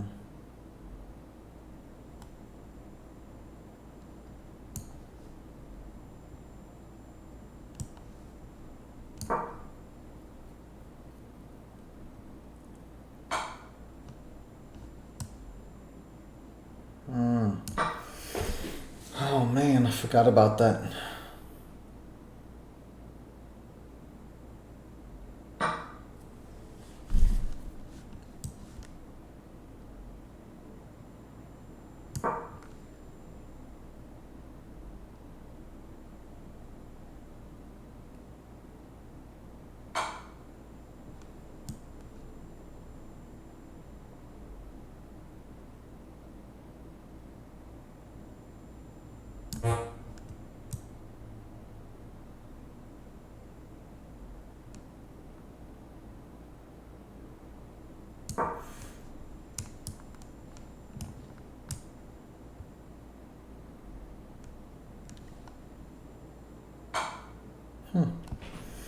Not the move I was expecting there, but I guess that still gets the job done, right?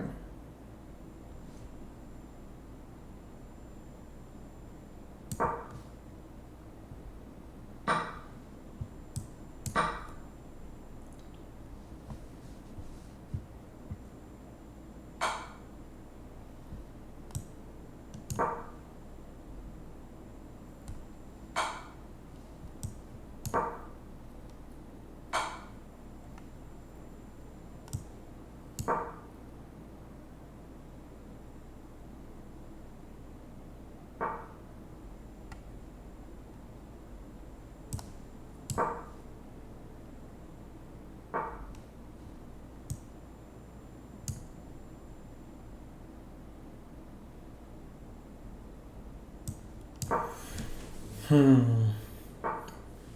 Okay, two moves and then they get checkmate.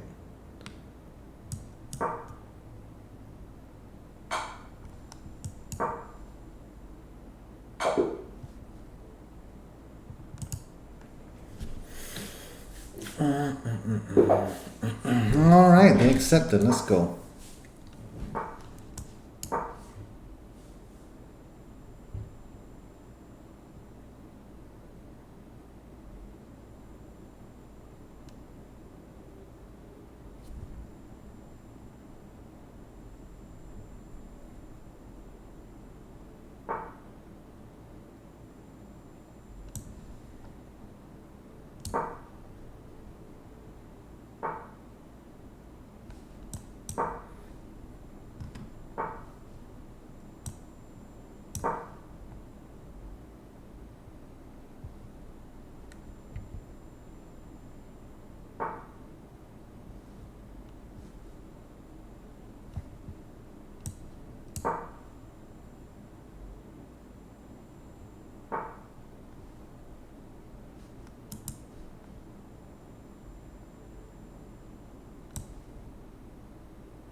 I've fallen for the same trick twice.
Wait, what?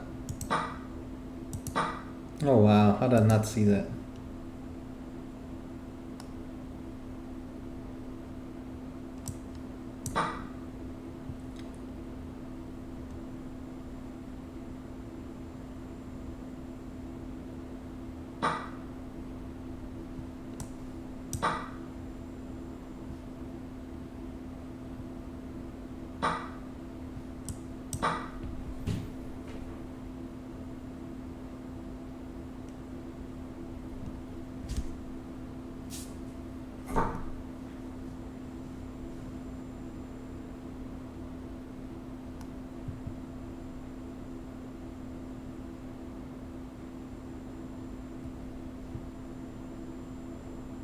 Hmm.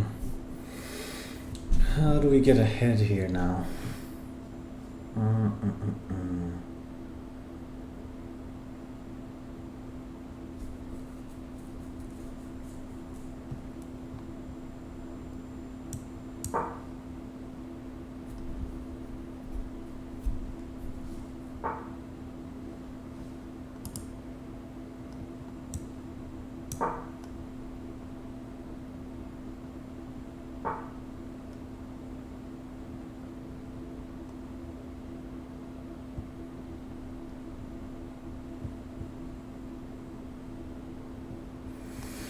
Hmm.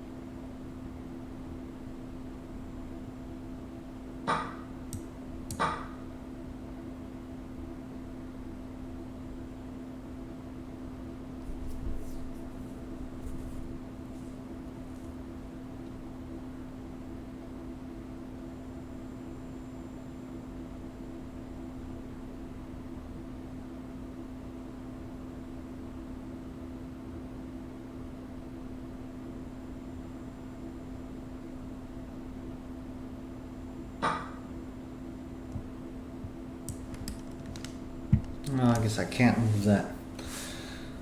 Ouch.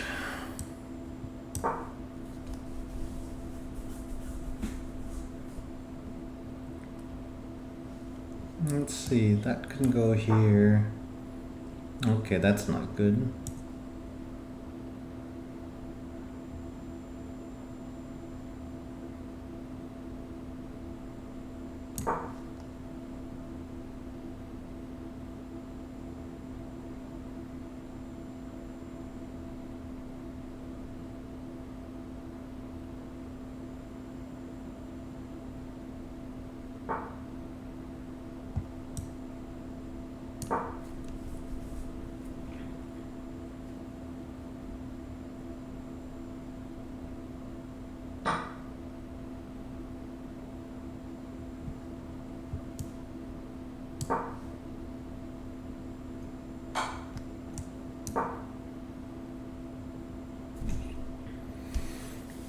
Dang.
Man.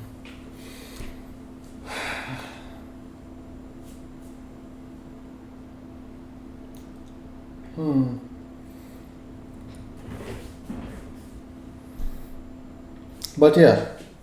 So Lockhart, this is what it's like when you get to those more competitive levels.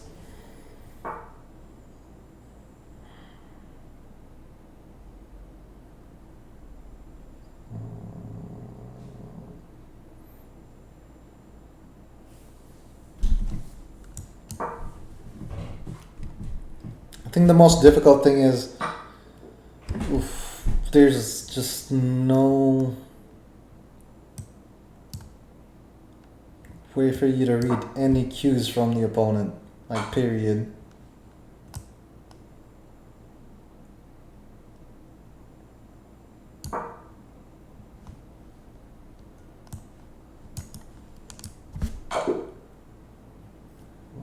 Okay.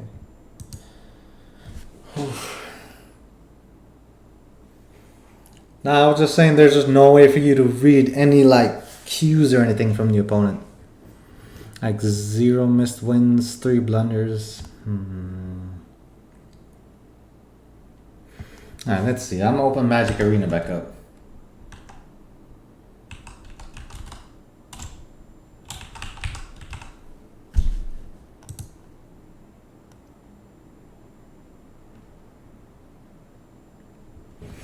And show you how we play Magic the Gathering.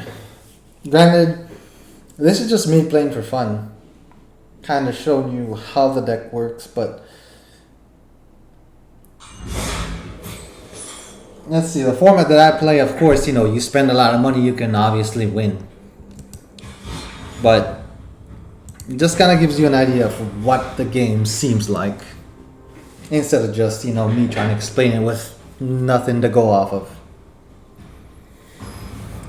Alright, so usually you build a deck that has 60 cards in it. And you have to have a good mixture of lands and things to cast. And the more expensive things you're going to cast, the more lands you're going to want to keep. So you start the game off by shuffling your library and drawing 7 cards. And you always want to try to make sure you have, like I said, a decent amount of lands. In this case, my deck is pretty cheap. So starting out with 2 lands in my hand is okay to work with. And like you saw, they played 1 land for their turn. I can play 1 land for my turn as well, but since we also have cards that are pretty cheap, I'm going to go ahead and cast this card. Ajani's Welcome. Pretty much every time a creature enters onto my battlefield, I gain 1 life. And let's see. We're not going to worry about too much what the opponent's doing. Just talk about mine and, you know, how mine works or whatever. Granted, this is not Tron though. This is just a life gain deck. That's extremely simple. So all the cards you play are gonna have, you know, of course, text on them that tells you exactly what they do.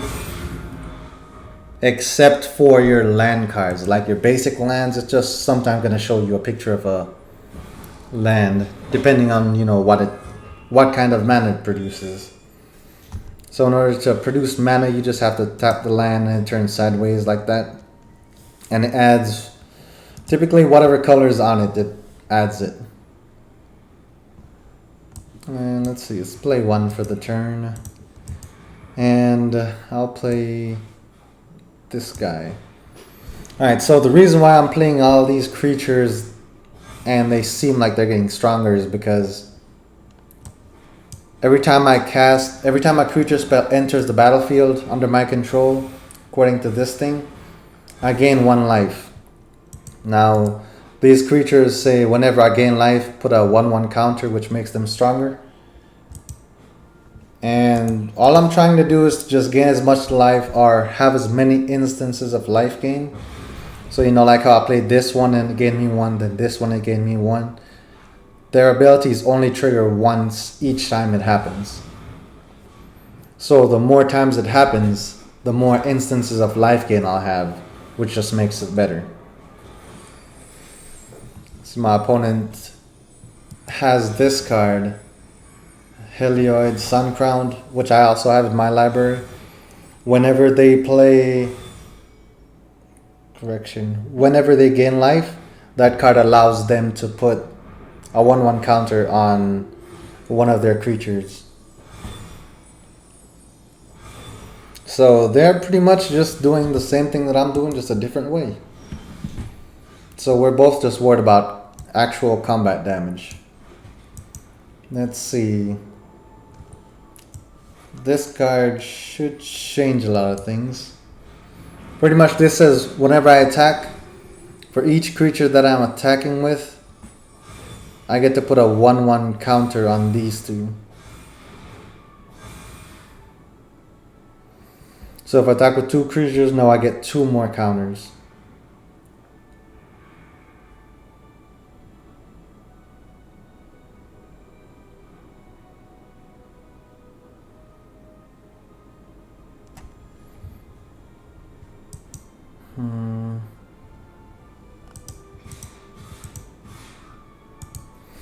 Just gonna choose to attack with 3 because obviously I want more counters. The more counters I have, the more likely I am to win the game. Because obviously I'm attacking with the stronger creatures at that point. So I'm trying to put them in a position to where they have to block.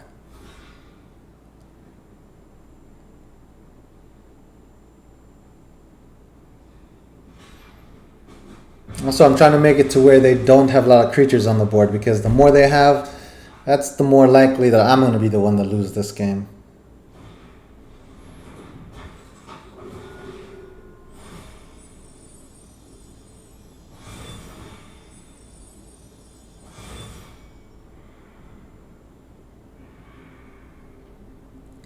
And this is also where they made it into a creature.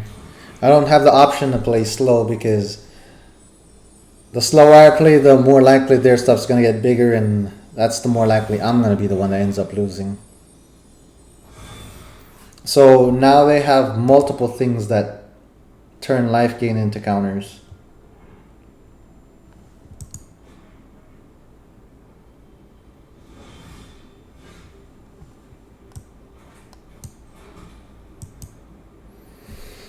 Alright, let's see.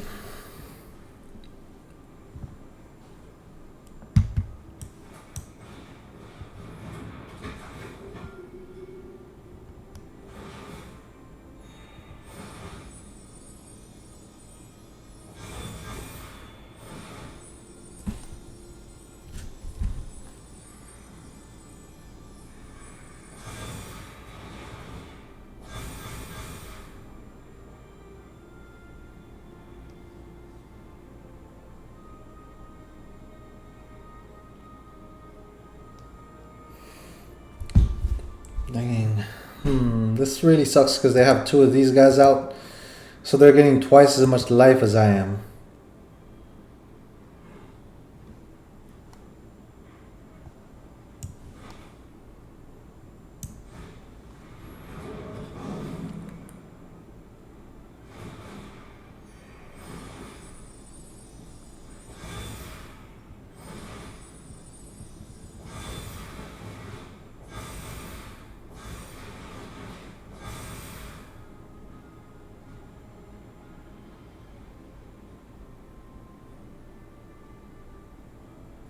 And then regardless now of what I attack with, I'm still not going to be able to kill them.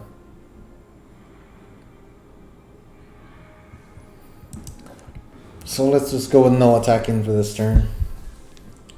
But yeah, this here is why I would say this is pretty similar to poker. Because this one now, they're just drawing better cards and obviously getting more ahead than I am.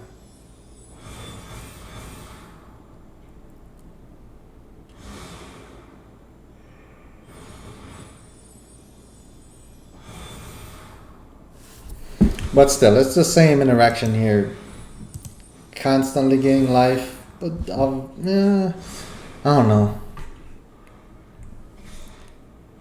Like, if they were playing against me when I was playing my actual deck, they still would not win. Okay, so I have something now that saves counters. The downside is in one turn I probably die. Because this thing has flying, that means it can fly over my stuff. Since it can fly over my stuff, the likelihood of me getting enough damage through is pretty slim.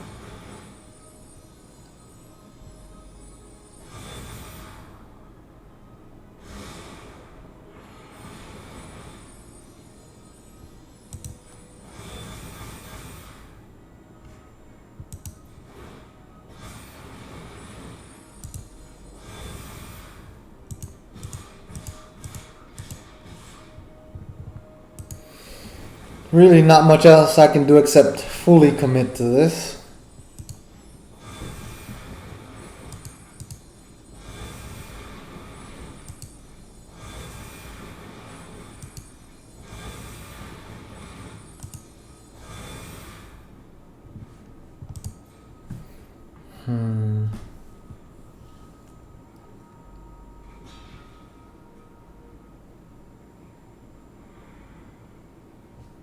Probably gonna block here and kill that.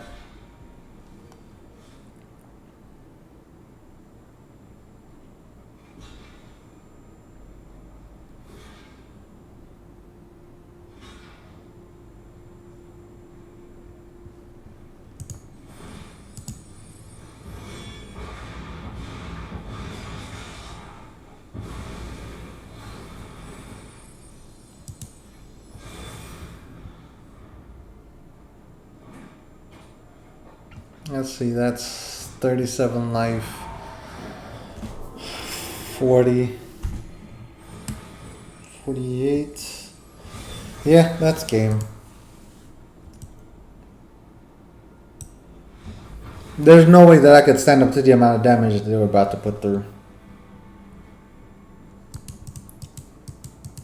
But yeah, like what you saw there was an extremely simple game of Magic.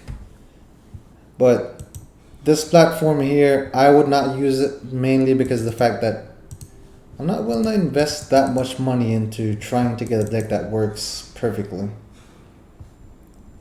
Like, it is possible for you to play on here and unlock cards, because, I mean, for example, I have a pretty large variety of cards that I've unlocked, but I just don't. Let's see, like whenever you go through and you unlock cards on here, they're stuck. Like, you can't do anything else with them. So then on your collection stuck on this game and you can't do anything with it. Granted, they do host tournaments and stuff where you could qualify and, you know, come in a good position and end up winning money or something, but that's you spending a lot of time and a lot of money trying to get to that point. Because this is more limited than what I play. And, you know, with playing a limited deck, there's going to be people who figure out exactly what the format's all about extremely quick. And it's almost going to be, you know, day one and everybody knows exactly what deck to play. And then you end up finding yourself trying to win against the exact same thing over and over. So because this is more limited, you end up running into that a lot more often. But there are, let's see, not necessarily, I guess it's also in different formats. There's a thing where you can buy a certain amount of, well, let's see, a certain amount of people show up, right? And they all decide, hey, you know what? We want cards from this set. And they will go get sealed packs of cards. And each person will open one pack, right? And they get to choose one card out of it. And then they will pass the rest of it around. And every other person will get to choose a card until they end up choosing all the cards. Now, what they end up doing after that is pretty much you have to make a deck that has, you know, I think like 40 cards in it total. So you have to go through and decide which things is worth you playing your deck around. And from then, or from there on, you get to play against other people and see who ends up coming out on top. So that's a format that's extremely level. Nobody's ahead of anybody. It's all just, people all showing up with a bunch of cards already there, and literally nobody knows what cards are in the packs or anything. It's just open it up, and then from there, everybody just goes through and uses them. Like this deck, for example, I'm not the biggest fan of this because it's like I was talking about earlier. This opponent has spent a lot of time figuring out that this is the deck they want to play, right? Because this card right here, Underworld Breach, they're literally just going to keep casting stuff from their graveyard until the end of time. And that's going to be how they win the game. By having a creature comes out that says if their library has no cards in it, then they win the game. And that's legitimately how they win. Like, there's no real, to me, there's no skill in playing this deck. Because it's like, hey, do I get there first before my opponent can do anything? Yes? Okay, I win.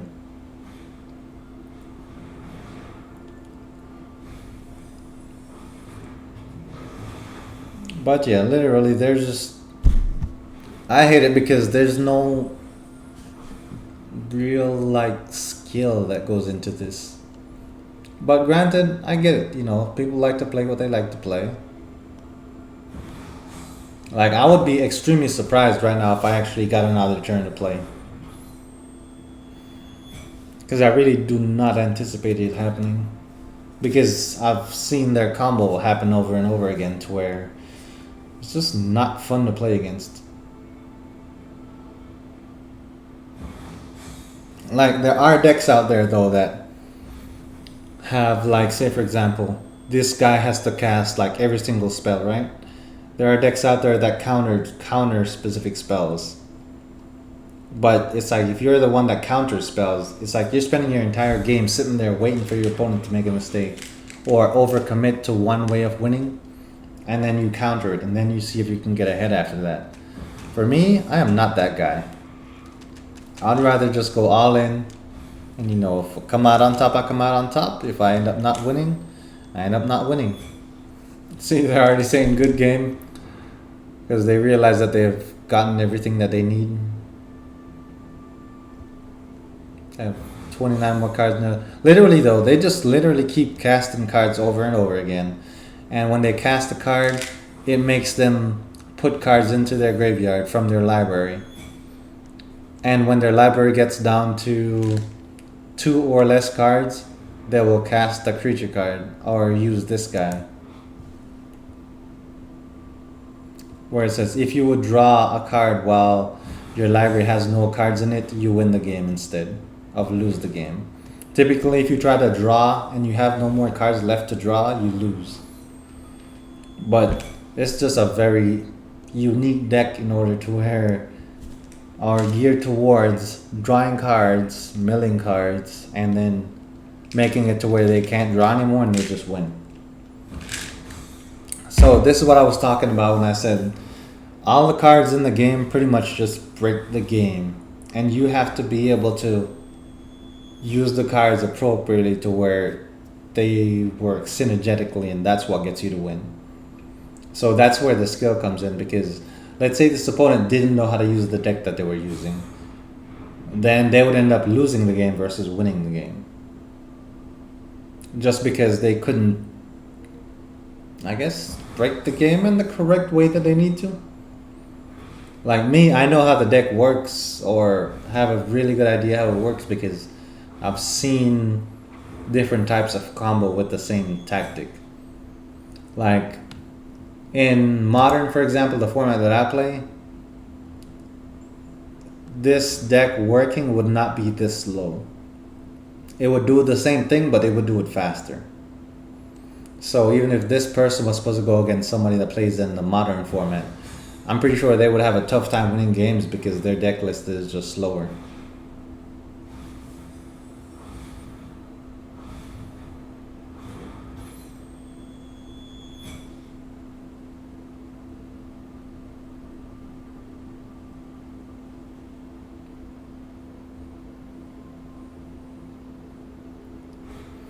But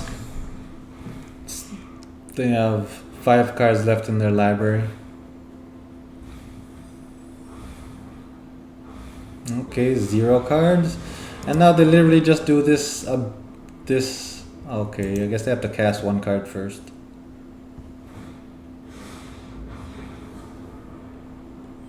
Oh, I was milling out all my cards too. I didn't even realize. Wait, no. My library was still full. But yeah, literally. That's why I don't like playing Magic Arena though. The format's solved too quickly and it's kind of hard to play it completely leveled. I know, let's see. One where you can do it to where everyone is on the same level.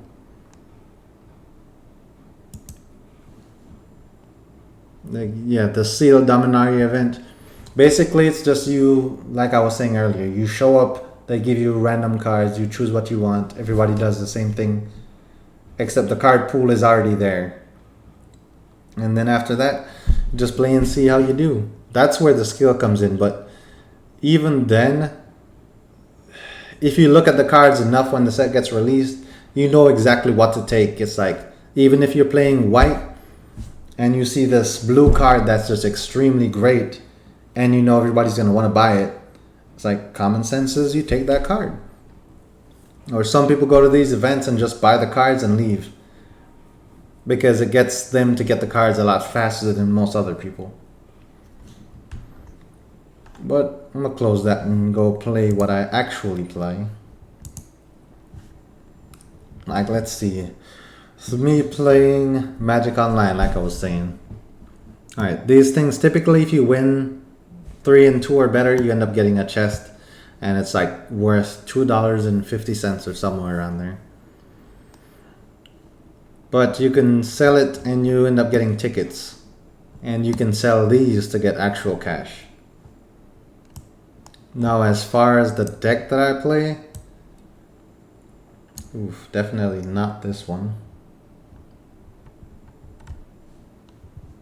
It's pretty much always been the same list.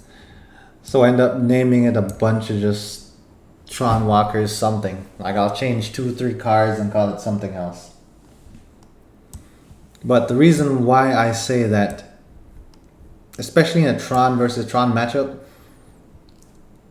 what gets the person to win the game mainly is if they can find one of these cards, a mine, a power plant, and tower in 3 turns, and then play this guy.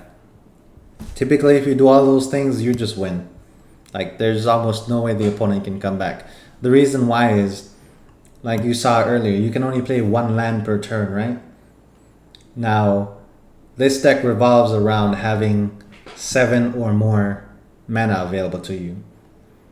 And the reason why it gets to the point of having 7 is because this land taps for 2 mana, and this land taps for 2 mana, and this one taps for 3, but it only works if you have all 3 in play. So the skill with using this specific deck is you need to be able to know the odds of you getting all 3 by turn 3. Otherwise, you're probably going to end up losing a lot of games. So then the deck is almost built around trying to assemble these 3 lands, or one of each of these lands by turn 3. Otherwise, if you can't do it, you end up losing. So that's pretty much where the fun kind of comes in. Because I like to sit here and, a lot of people think that Tron just can't get the job done, or, it's a typical Tron list or whatever. Like, I would say, out of the things that are normally in Tron, let's see how many things I have that are not normally in the main deck.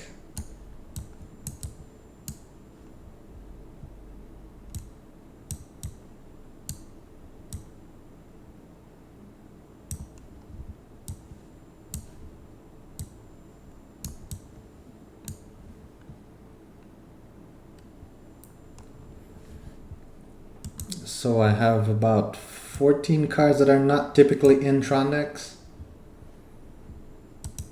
Maybe 13, but either way, that's pretty significant amount of cards. In my opinion, because, could just go take up the same list as every other person and play it. But let's see how we do. I never came on here, planning to play Magic, but dang, look at this. Like, literally, the new set just dropped, right? Today? Or the new, what is it? The new season just started today, and you already have quite a few people who have gone 5-0 or better. Like, this guy has done it 3 times, so pretty much this guy has found out exactly what to play at this point. And he's just playing the crap out of it, apparently. But let's see if we can get our name up there on the list. Pretty much though, if you get your name up there on the list at this point, this earlier on in the season, you're probably please note, league matches now start upon pairing. There's no longer confirmation to join. Okay. Alright, that's pretty cool. I guess they changed that setting because people would sometimes get paired up and then they wouldn't play the game. Or they would just go ahead and, not start the game. So they've streamlined it to where as soon as you get paired up now, the game starts. And since there's, money that's on the line, it makes it a little bit more important. So the reason why I would run against a typical Tron deck too is this card. Like you see, I started out with 7 cards there, right? And now, since I didn't have all the cards that I wanted or see myself getting to Tron on turn 3, I could go ahead and exile those cards and draw some more cards. I'm doing the same thing again. Mulligan again. Okay. Let's go ahead and keep this.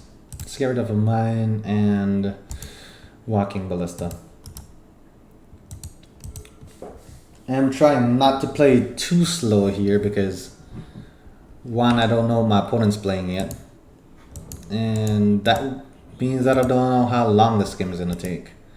And just like with the chess timer, time does become a pretty impressive thing to deal with whenever you have like 30 seconds left on the clock. Alright, so that thing I just used, Expedition Map, this thing right here, it allows me to go search for a land. But I have to pay 1 mana to get it out, and then 2 mana to use it. So it's extremely useful if you get it on turn 1, because you can put it out. On turn 2, you can play another land and, use it. And then turn 3, hopefully have Tron. In this case, I did not have Tron by turn 3. And I ended up losing the game. No surprise.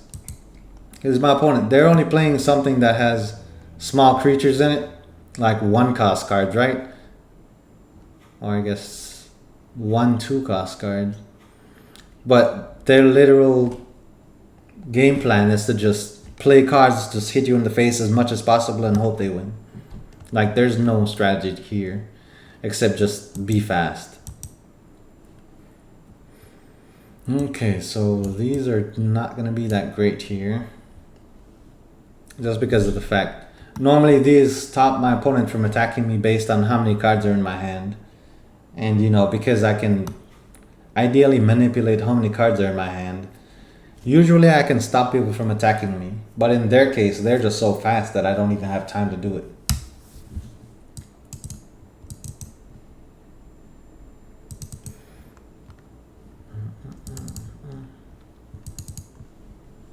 Alright, let's see. And when it comes down to the sideboarding thing, you pretty much just come in here and you take out whatever cards you think are useless and switch it for cards that are, you know, efficient against whatever you're playing with. Based on, you know, the 15 cards that you had came in with on the sideboard. So you have 60 cards that you play with mainly, and then 15 cards that are supposed to be like your, I guess, golden bullets against whatever you're gonna play against. Okay, so since they want to go that fast, I don't even know if this guy's that great here, but no, that's pretty good. Let's get rid of one of those.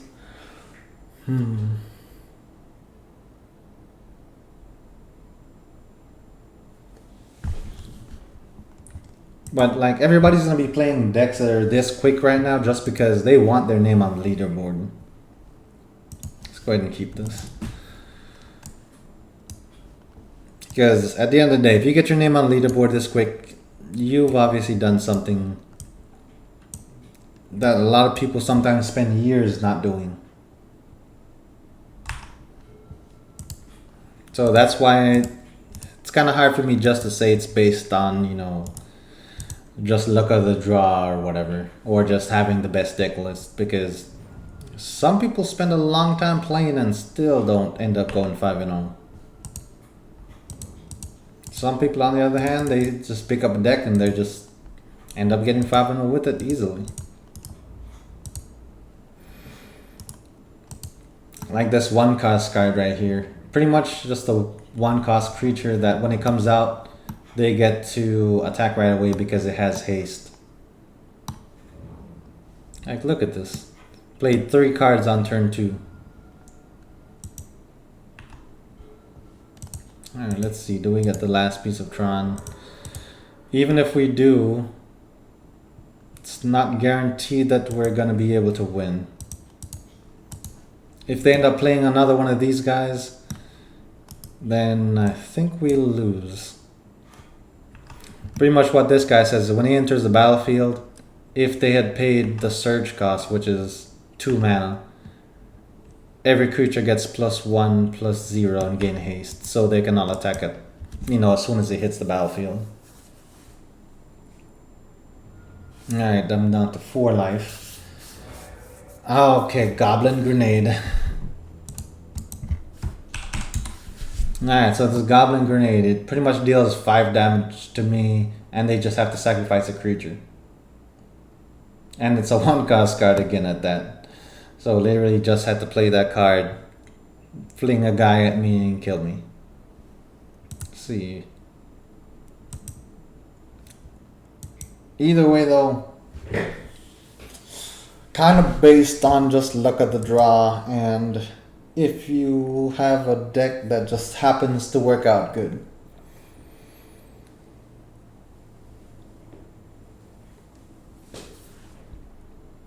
But let's see, the main thing I think is if you know exactly what your deck does well enough for you to consistently do it and win.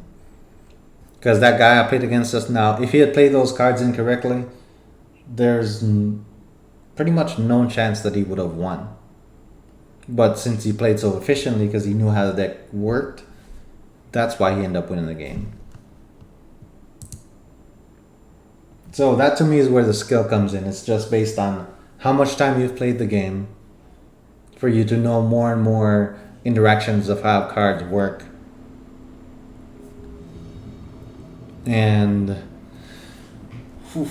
I guess just you staying on top of it knowledge-wise, because there's always more for you to learn. With 49,000 cards out there, there's always something that does exactly what you want, and you just have to go look for it. And then if you realize, you know, that everyone is coming up with a way to stop what you typically do, then you have to pretty much dive back into the library of cards and try to find more things that do the same thing but in a different way. That way people can't, you know, counter whatever you're trying to do. I've gotten rid of 14 cards and none of them were Tron lands. So that means that the odds of me drawing into a Tron land are pretty high. Should be anyways.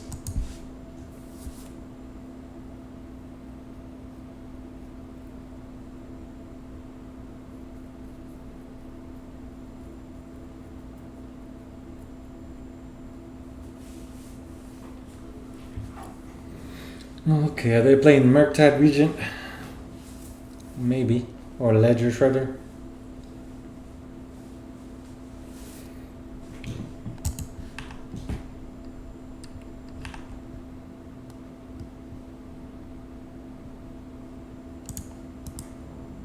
So I end up drawing into a land like I was saying earlier. You know, pretty much just counting the odds of things happening.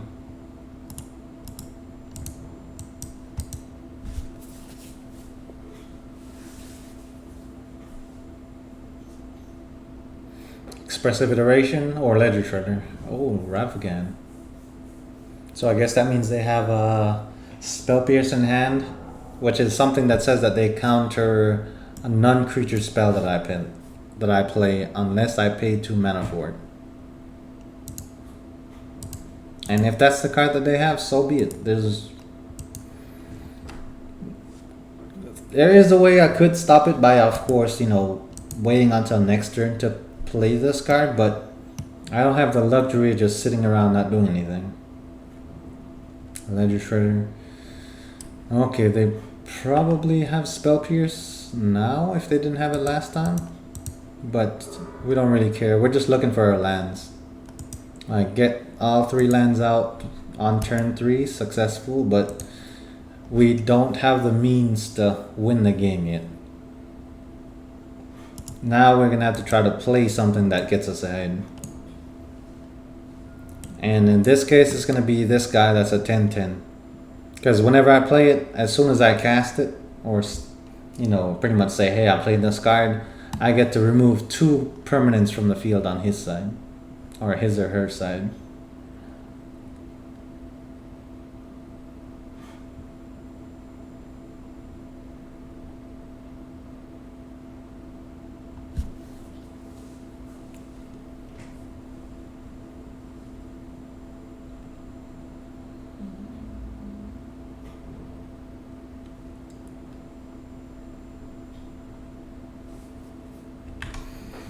Alright, so let's see.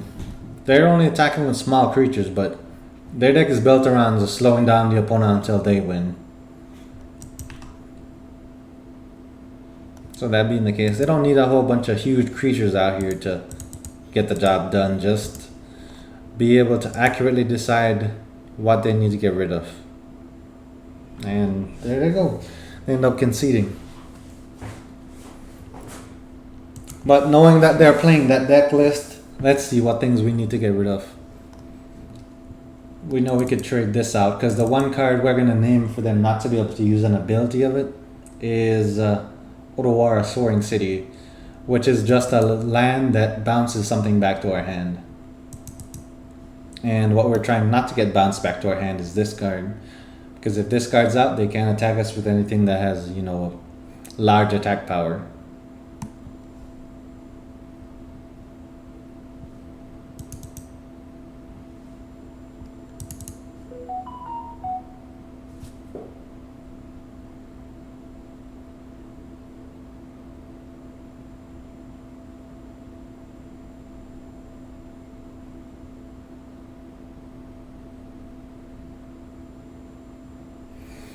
Alright, let's see.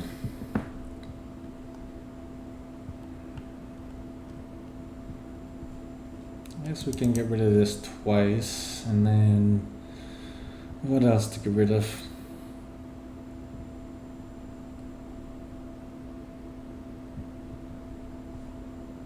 Mystic Forge.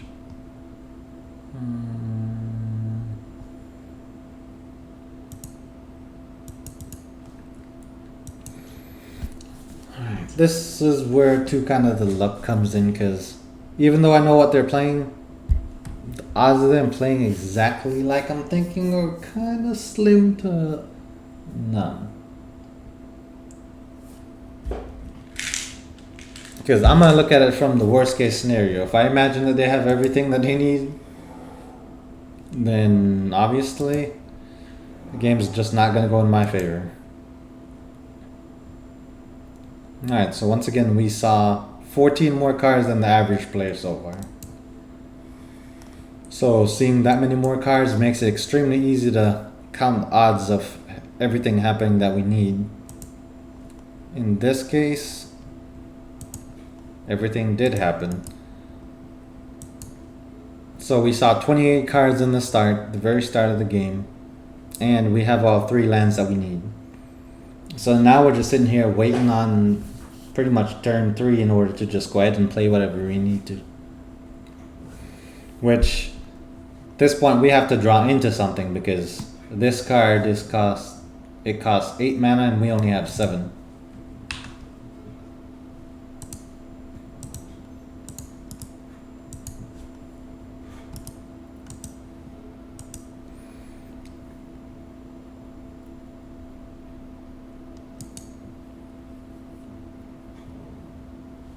This is the one card I was talking about, Odawara Soaring City. The bounce Ensnaring Merge back to our hand. I think their list plays 2 copies of it. So the fact that they've played 1 is not very comforting to me, because that might mean they have something that stops our lands from working. And if that's the case, it would make sense why they would go all in.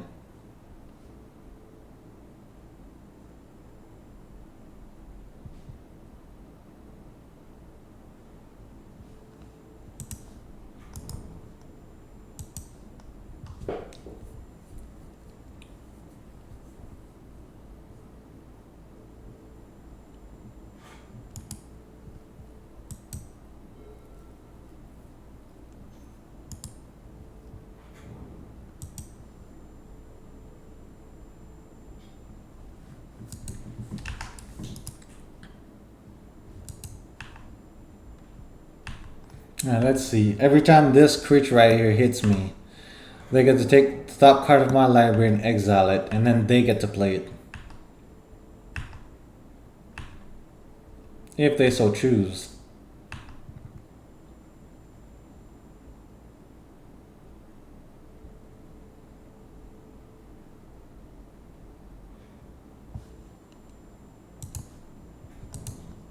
Alright, so we have all 3 lands by turn 3. See if this resolves.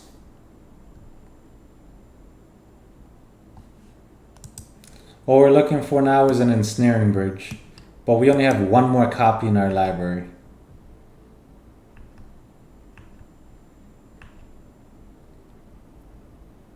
Because 2 of them are already on the exile zone, which pretty much, your exile zone is kind of like your sideboard. Ideally it's not in the game, but it's a lot more accessible, because there are a decent amount of cards that say, hey, go get a card from exile and put it back into your library, or your hand, or your graveyard, so on and so forth. But there are also cards that access your sideboard as well. I happen to play cards that do both. And that's kind of how I end up getting ahead.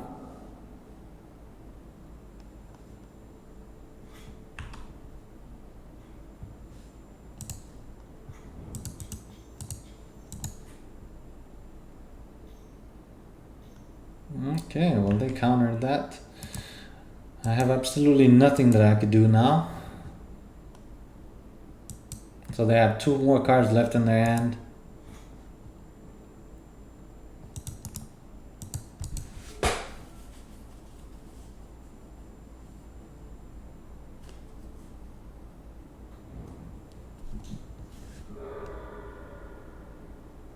Okay, and they just looked and to see what I would be drawing into next.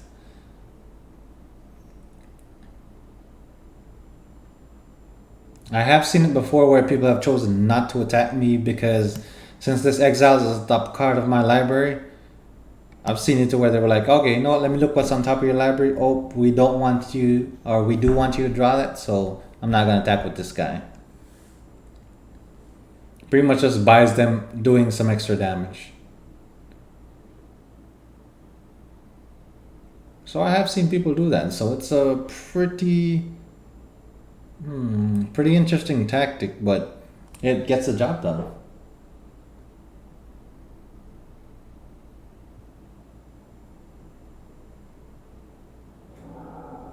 Murktide Regent. They're attacking me with both, so something they didn't want me to get. Nope. See that? They decided not to attack with it.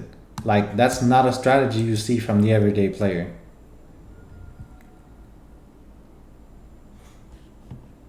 So obviously this tells me that this person knows exactly what they're doing.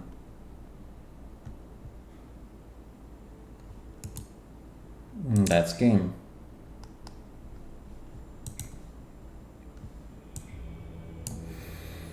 Okay, so I guess I won the first one. They won the second one. Now we are about to go to game number 3.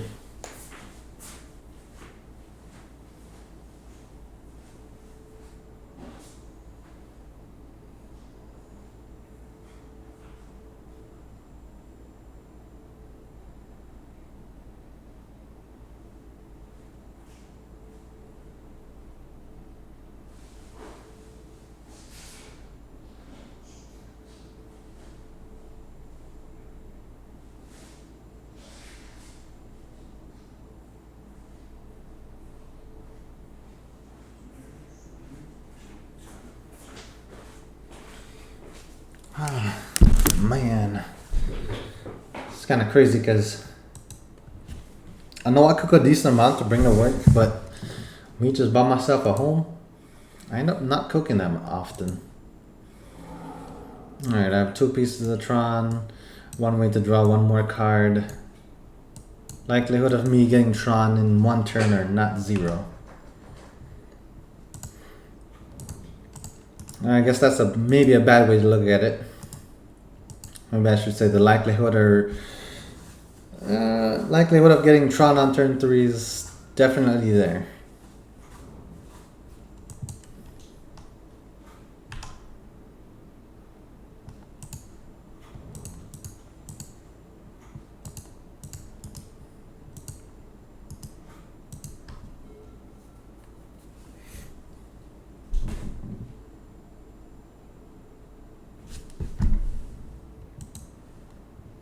Alright, so the reason why I said that it's definitely not 0, but what I mean to say is it's higher than it normally is because I have 7 cards here that are not in the library, so obviously my odds of getting whatever I need is higher than the average player. But it doesn't mean it's going to happen 100%.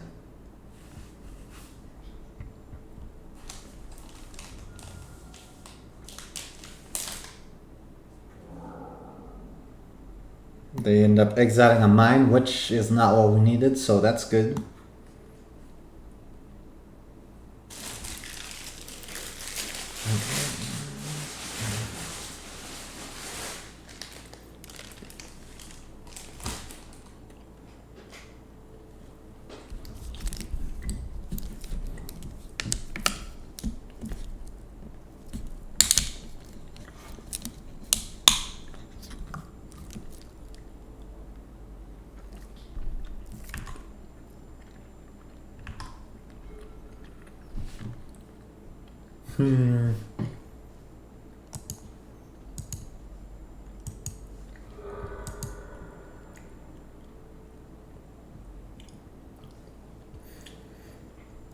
So they know what we're gonna get here, unfortunately.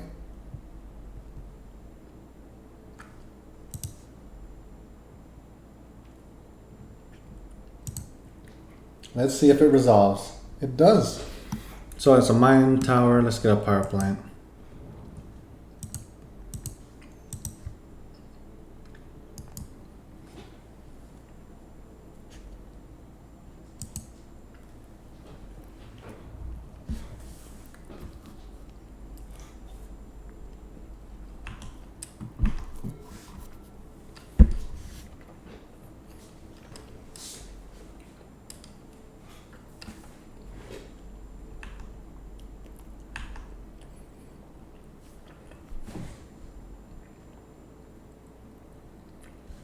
Hmm.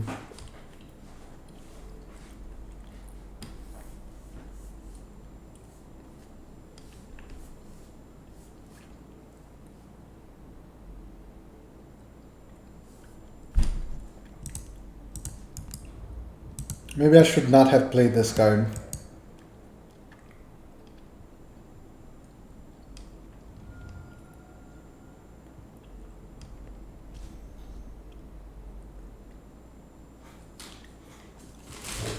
But either way though, I'm okay with it.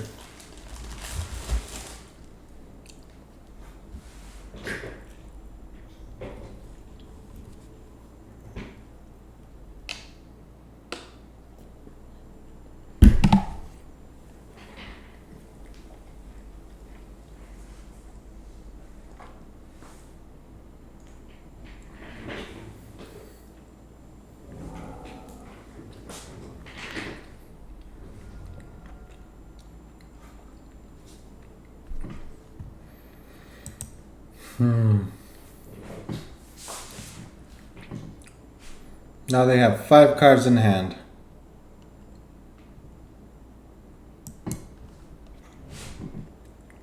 The likelihood of one of them being a counterspell is extremely high. So, we are not gonna buy into that.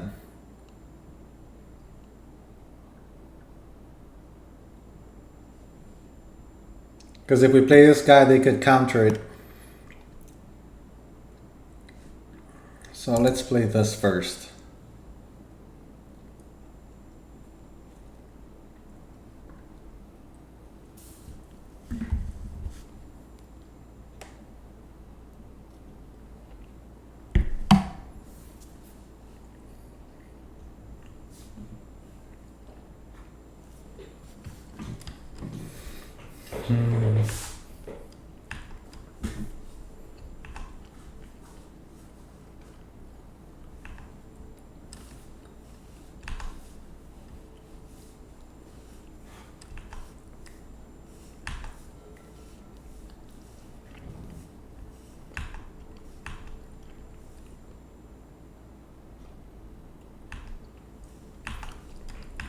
Like on one side, we could argue that, oh, we're taking damage, we don't need to. But at the same time, there's also a pretty valid argument for what we're doing here, which is just waiting. You'll see we end up drawing into this. If we cast a card that has cost 7 or more, we get to go look for a card and then put it into our hand. Which of course I'm gonna go get the big 10-10 guy that I used last time and they quit.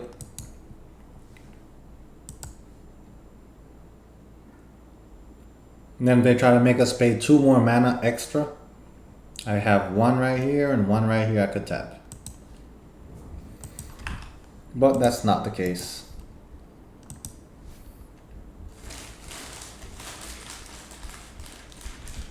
I just knew that this would give me the most amount of outs, and sure enough it has.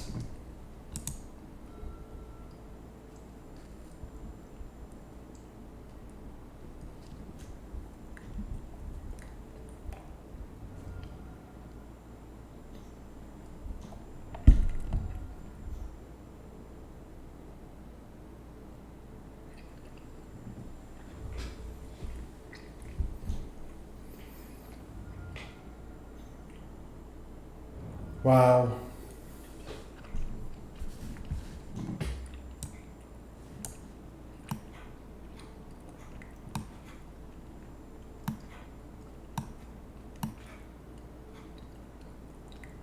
The odds of them having all 3 in hand were pretty astronomical, but just like we saw, it's possible.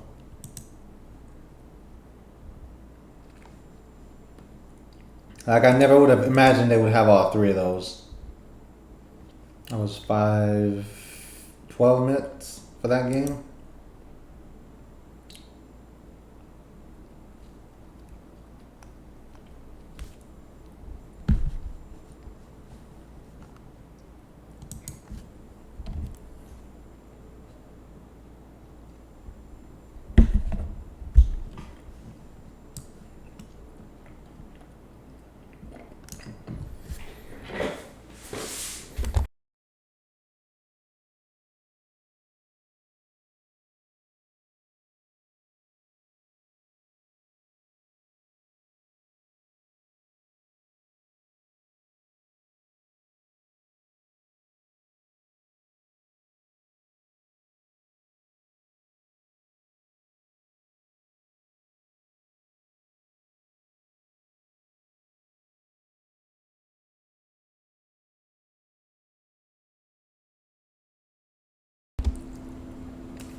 So the best that we could do at this point is 3 and 2.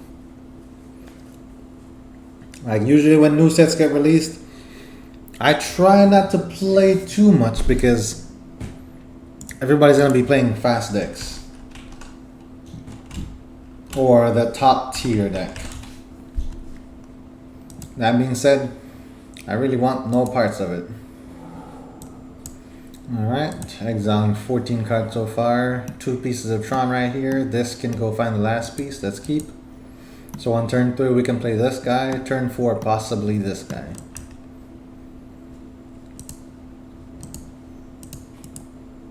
Opponent said something. They said they'd be very disappointed if I'm not playing Tron. Well, that's at least one player we're not going to disappoint today. Feels good.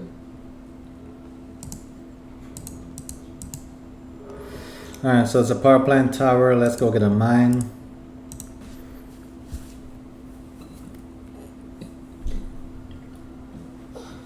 Oof. Okay, kit for a Triome. So I'm expecting them to be playing some kind of control.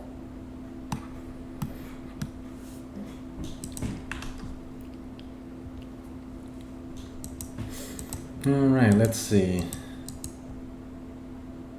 We can rely on this guy. I think we try to rely on that guy first, right? Let's see if this resolves. They have blue, so they can counter stuff. Remand. It's a pretty good card. I'm just gonna go find a tower. That way I can play this guy next turn. They quit.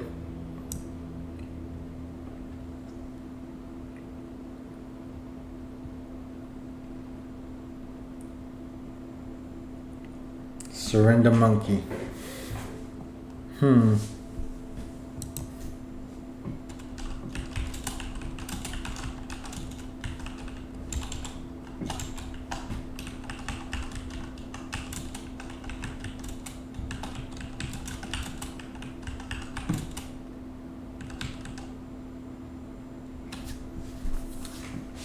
I highly doubt they're gonna surrender again. They just didn't want me to know what they were playing, so they chose to want to see exactly what I was playing and then end the game pretty quickly after that. But we have no clue what they're playing. So I guess we just go with the same list. See how we fare up against the game 2. But it seems to me too like they knew exactly what they were gonna bring in against us. In this case, these 2 cards, they really only add mana, only add value on turn 3, which is very not good. But in opening hand, they're pretty goated. And this time around, I already had 2 pieces of Tron, so that's a good indicator for me to just keep my hand. Understandable. Oh, surrender monkey. They don't give any idea away what they're playing. Okay, yeah, they finally did something. They're probably gonna tap this. If they tap it, they're playing Crashing Footfalls. They're playing Footfalls.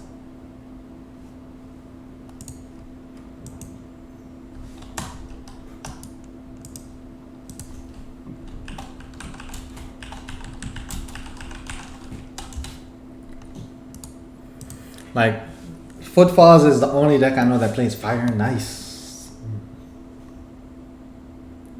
They did not play anything else. Explore. Whoa. Explore. Misty Rainforest and Steam Vents. Oh, what are they playing?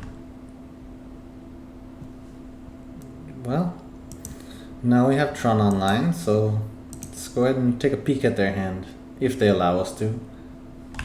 I was gonna name Misty Rainforest so they could not activate it. Because what this card does is it makes it to where they cannot activate a card that I name. Chalice of the Void. This card is goated against us.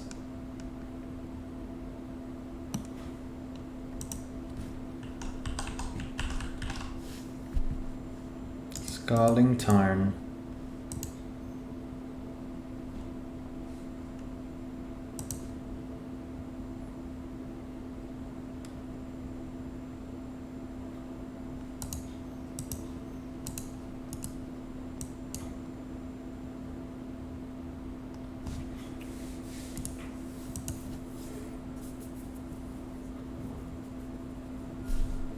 Okay, so they're playing Scapeshift.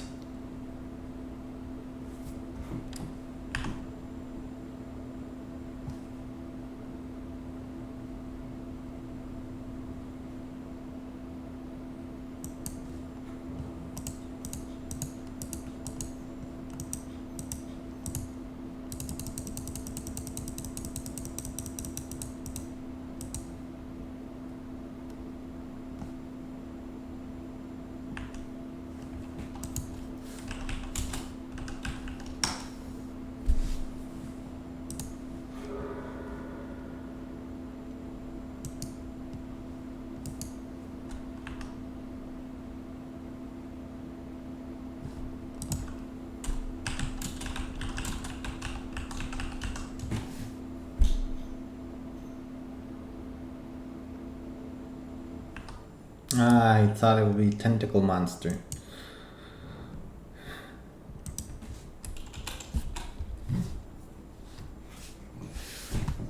Okay, well if he finds the card that he wants, then he wins.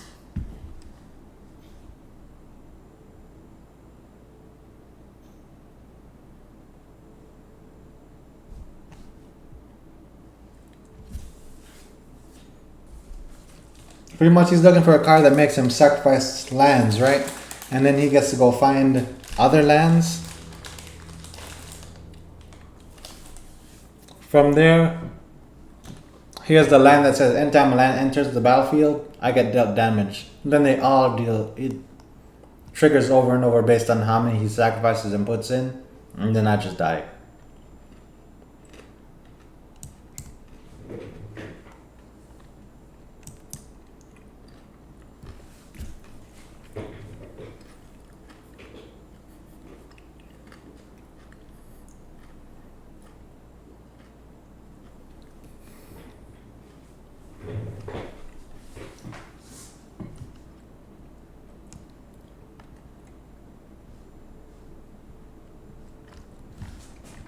There must be somebody named Bleach on this list.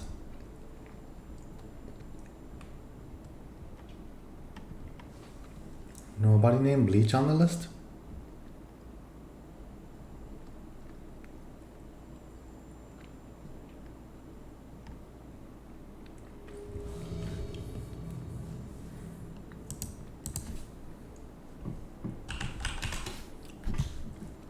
Two pieces of Tron. Likelihood of getting Tron on turn 3 or 4 is pretty high, because this can also search for a piece of Tron, but I need a green mana out to use it. And we have a green mana in hand. Or, correction, a green producing land in hand, not a green mana.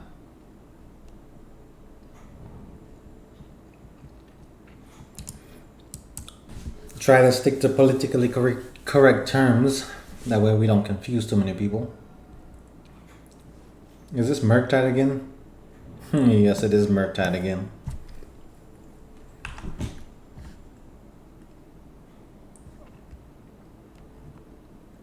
I'm gonna say now is a good time to just go ahead and use this while it doesn't get countered.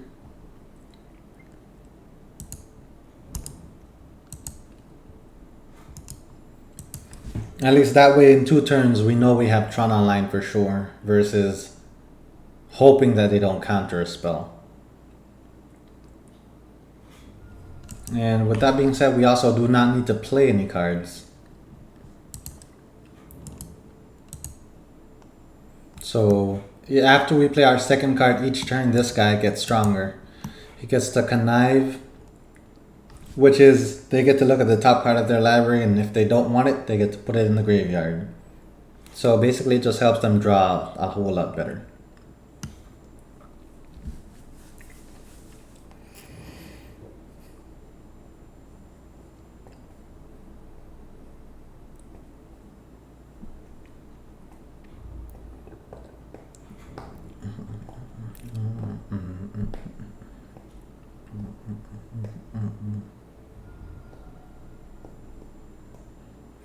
Alright, so they're looking what we're drawing into next.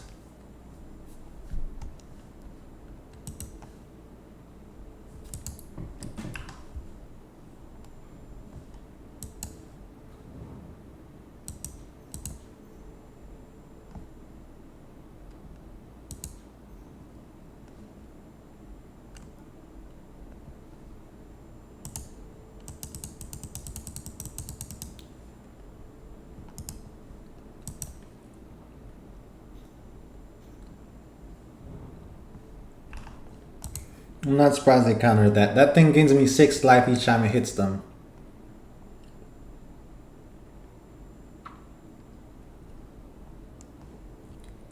I could have double spell though, which means casting 2 spells at once. I could have casted Karn, and then if he countered it, cast another Karn. But I just didn't have any payoffs in hand. Like on my sideboard, I normally go get Ensnaring Bridge. I have put all those in the main deck. So because they're in the main deck, I can't go look for it. Unless it's in exile, but 0 cards are in my exile zone.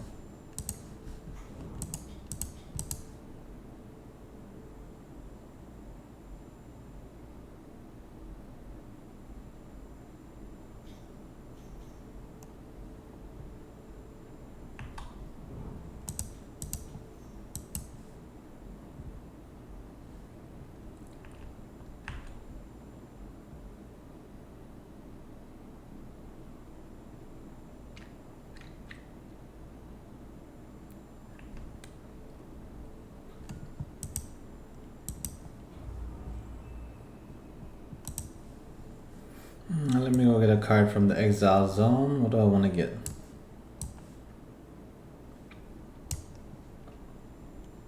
I think I will get this guy. To see if I can destroy all their lands. Ideally, if I destroy all their lands, they should just lose. Correction, I'll be destroying 2 of their lands.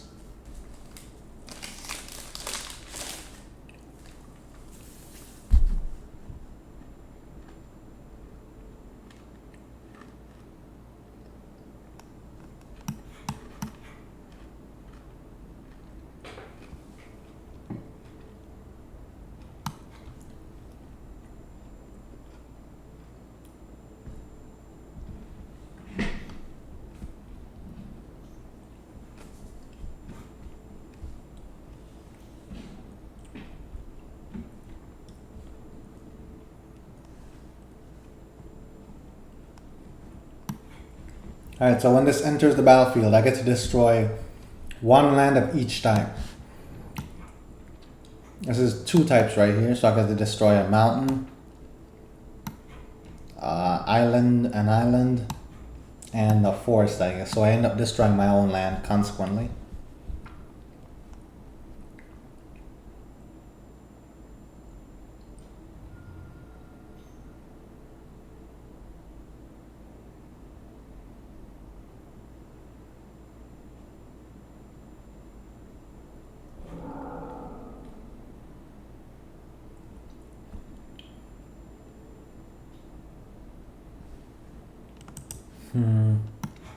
I need to kill this thing fast. Because more than likely that's what's gonna kill me. You're looking at what we're drawing into, trying to get all the information they can get.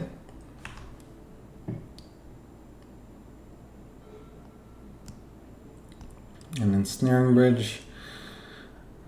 I'd love to see it. That'd be 4 for that, 3 for that, 5 to blow everything up.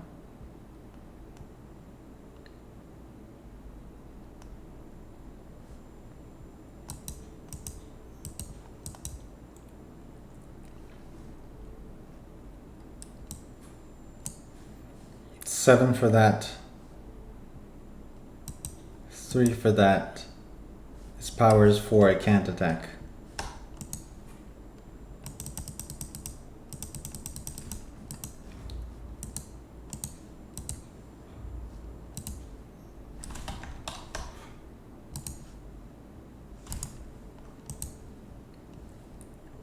So now I've made it to where they can't attack me because I have too few cards in hand. And this guy right here is going to be just eating cards from their hand or exiling things that are important to them.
No surprise I had a counter there.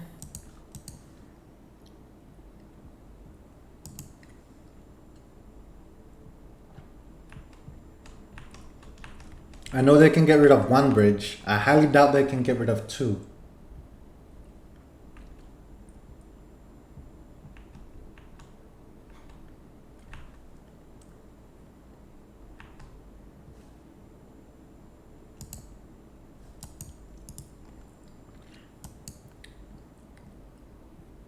I don't want to put this out in case they have what they call a Blood Moon. What Blood Moon does is it makes it to where all non-basic lands turn into mountains. If they do that to me, I lose my 7 mana for having all 3 and I only get 3.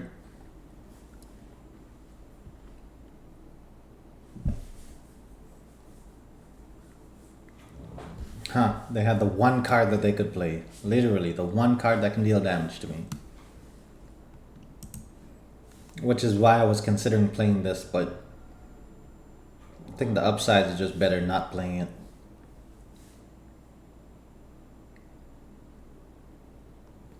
I will play it next turn though. Or who knows, maybe I won't. Their only way to win now is to just draw into the lightning bolts like the other guy did.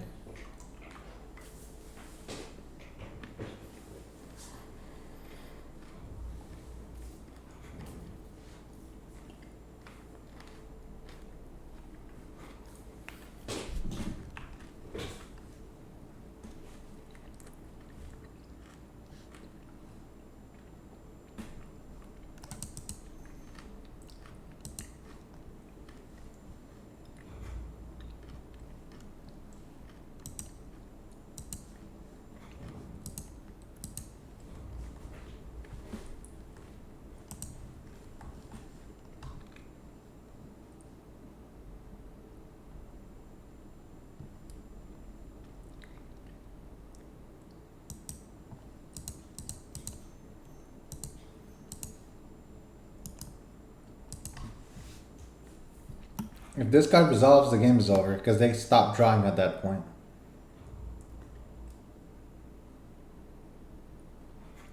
The game's over.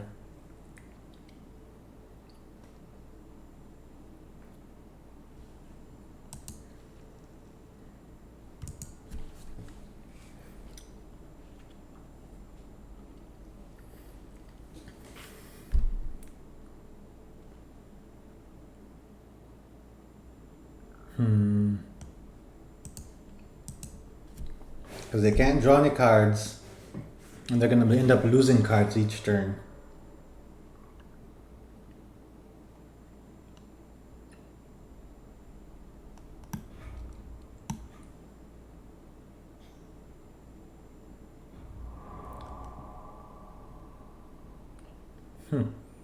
That was pretty good. I have 1, 2, 3, 4, 5, 6, 7, 8, 9. 2, 3, 4, 5, 6, 7, 8, 9. Exact same amount. Exact same amount.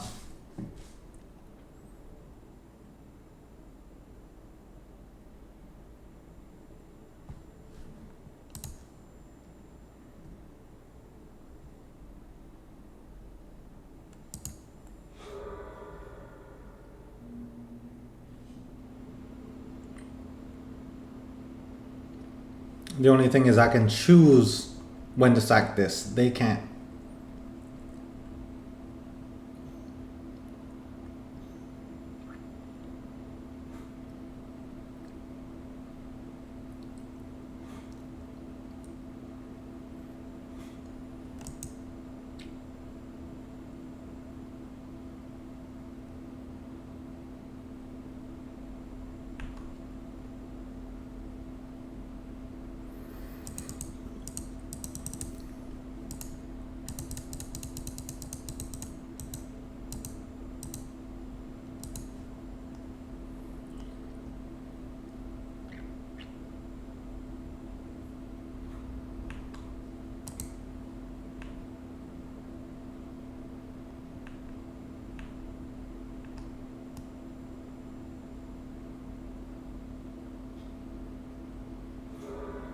They're trying to draw a card, but it doesn't let them draw.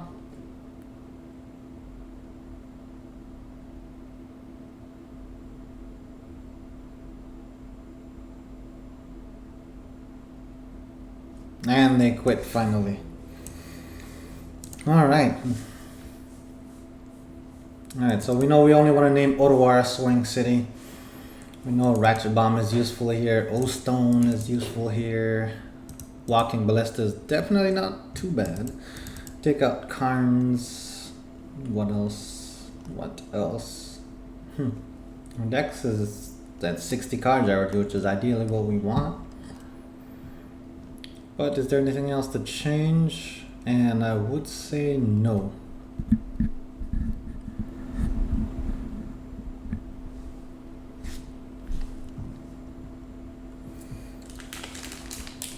They are definitely playing the best deck in the format now, though. Like that deck costs like $1,200, something like that. Online, it costs that much too. Actually, let me go look up the price of it before I give you all the complete wrong information. Nope, tabletop is 1,200. Online, what is it? Oh, it's only 775, which is still a lot. This deck though costs a lot online, 1,212. And then in person, 1,800. That's insane.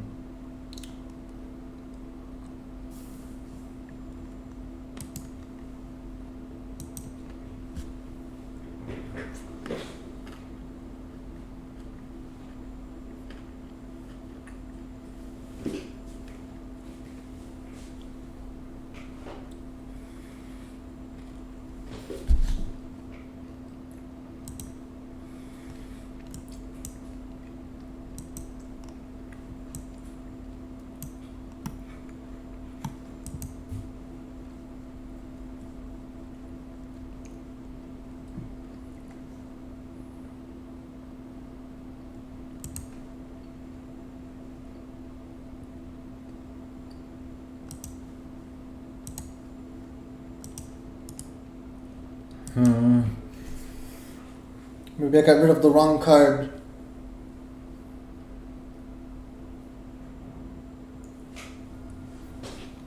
But it was the card I was least likely to be able to play by turn 3 or 4.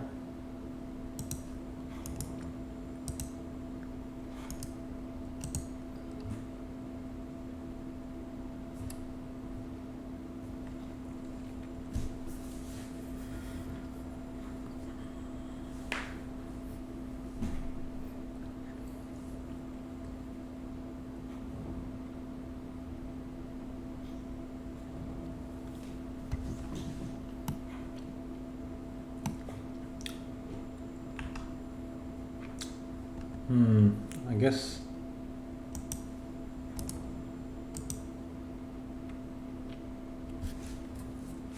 I guess I would have been able to play it on turn 5.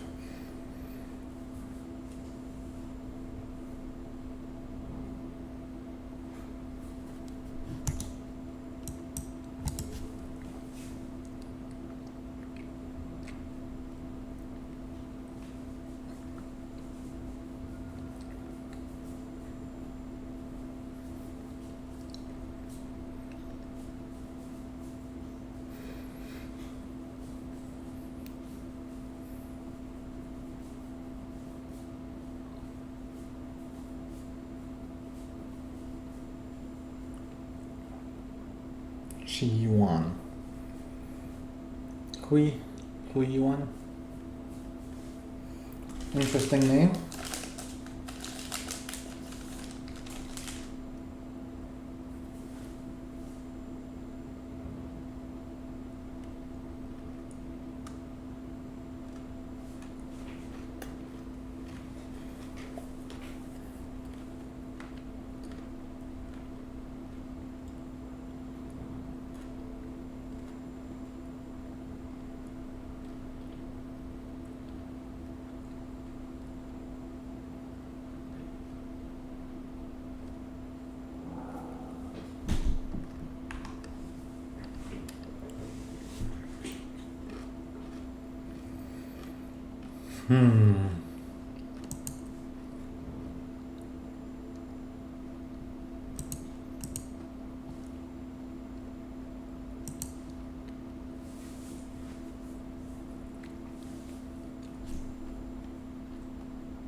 Do.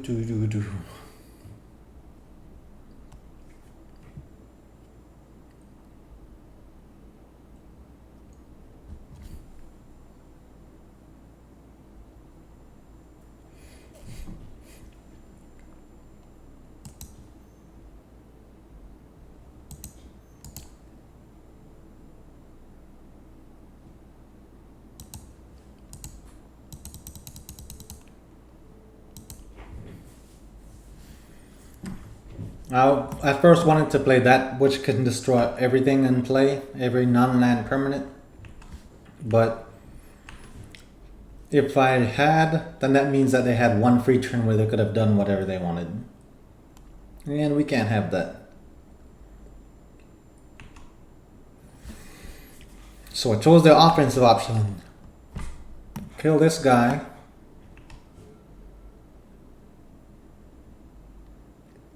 And then we'll figure out how to win afterwards.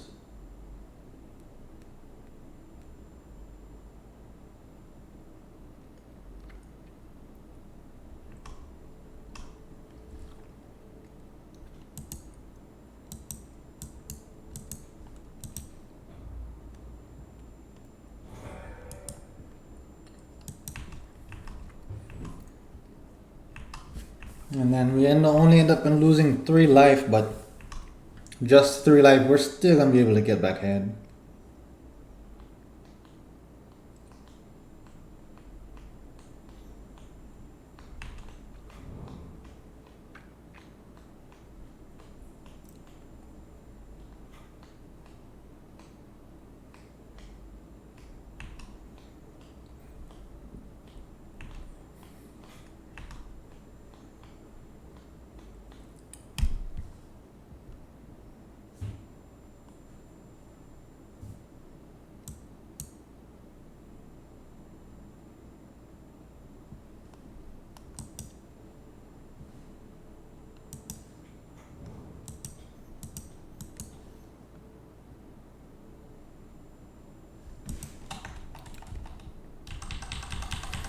I had to go with the safe play here.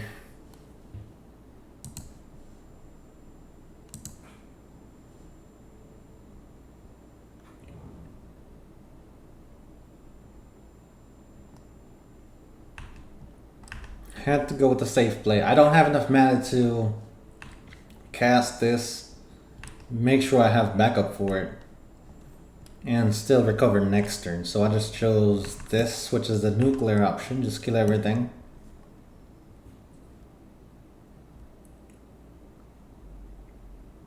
And see who can rebuild faster. Normally it's us.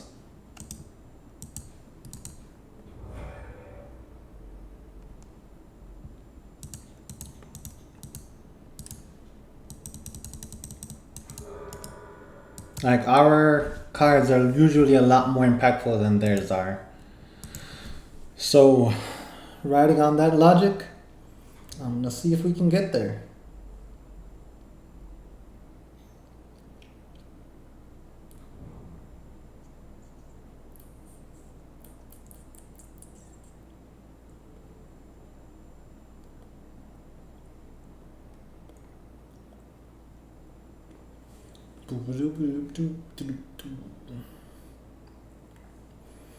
Opponent to go. Alright.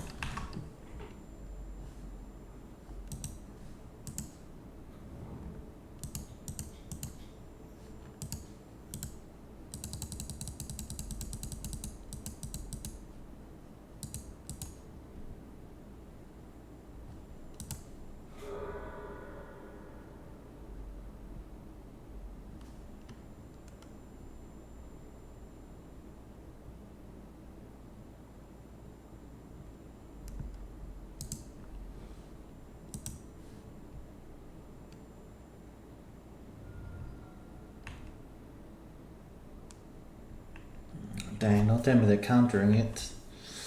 Ouch. If they counter it, we'll be a little bit behind because we can't play this guy yet. Ouch.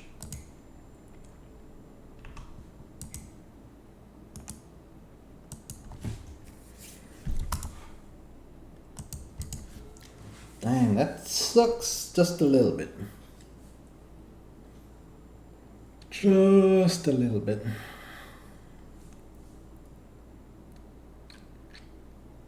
They were expecting us to play Ulamog next turn though. If we get any land at all. It's the one out of like 14 lands remaining? Or 18 lands remaining? No, it can't be 18. Maybe 17.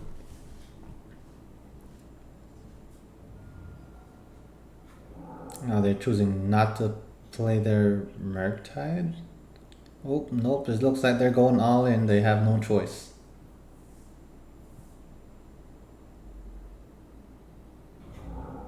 Yep, they have no choice.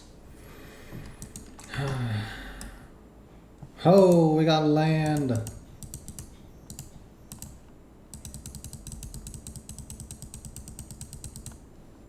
Nice, let's exile that guy. And this guy. And they resolve too, let's go.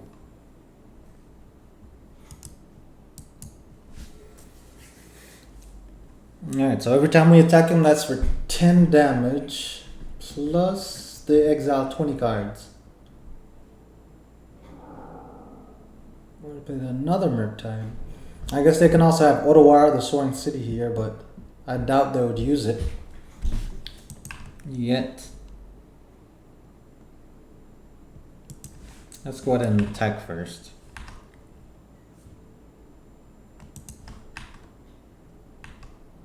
Exile 20 cards from your library, opponent.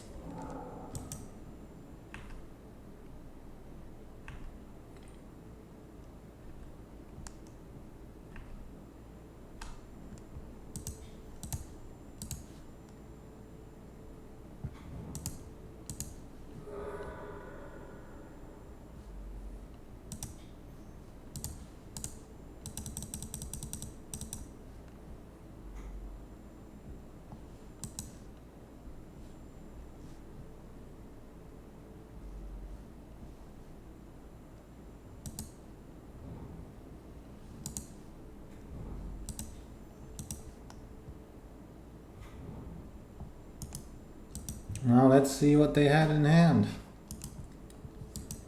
If it's a lightning bolt, we're dead. Nice, we got there. Whew.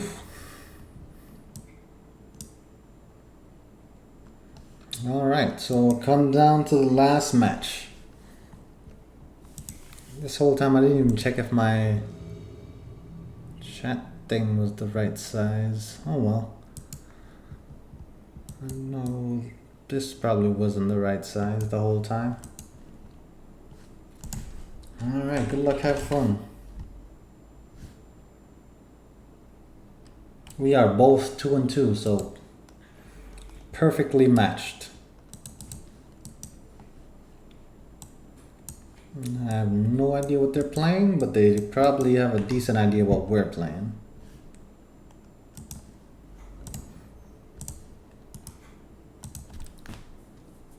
They have 53 cards in their library, so they're not playing Yorion. So that's one deck list that we can mark off there.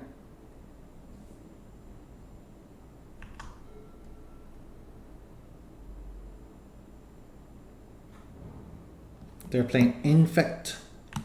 Ooh, I've not seen that deck list in a while, but odds are against us with it, so things aren't looking too good here.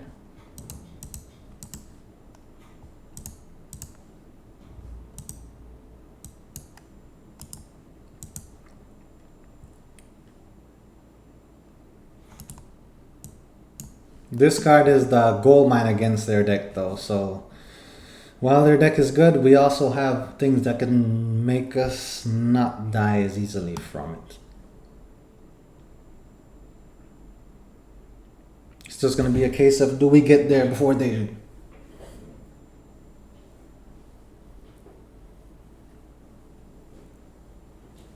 Opponent make plays.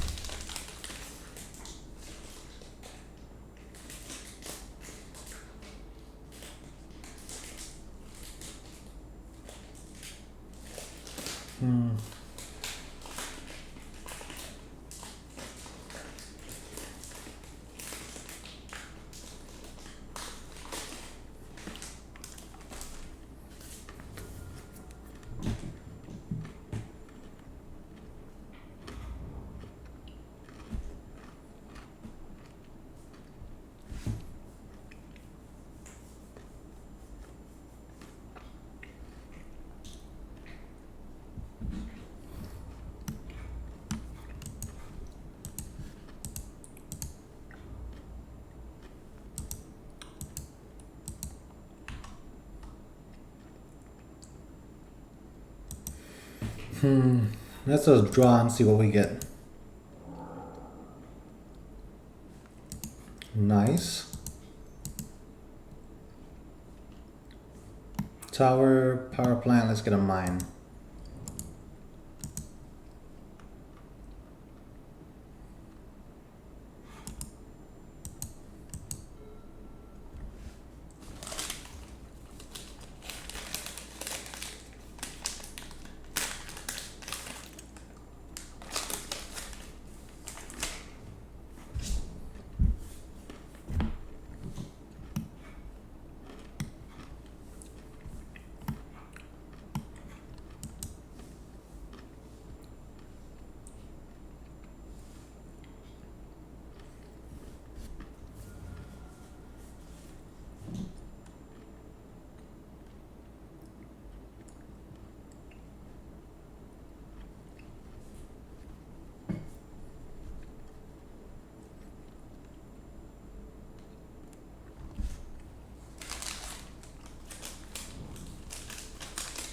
The Ozelot.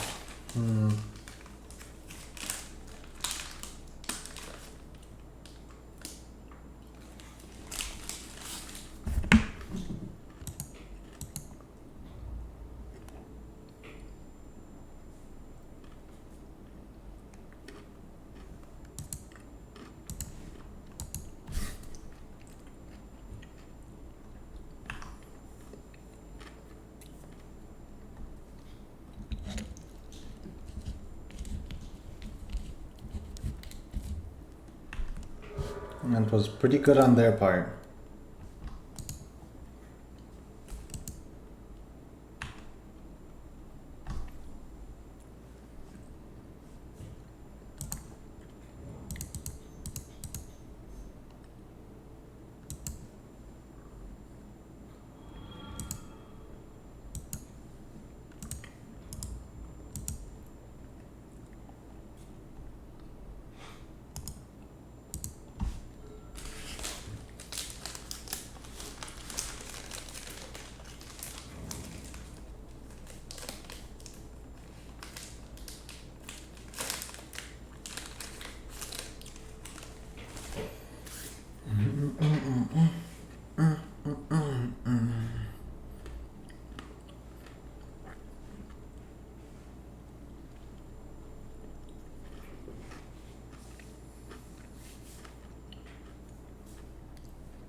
see what we get here.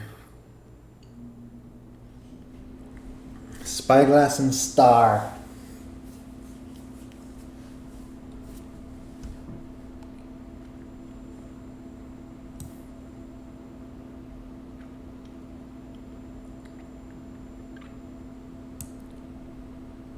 Star, I think, is pretty okay.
Need this guy to survive.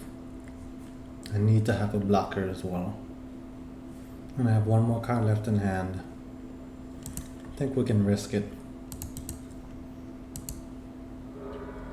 Tower, mine, power plant.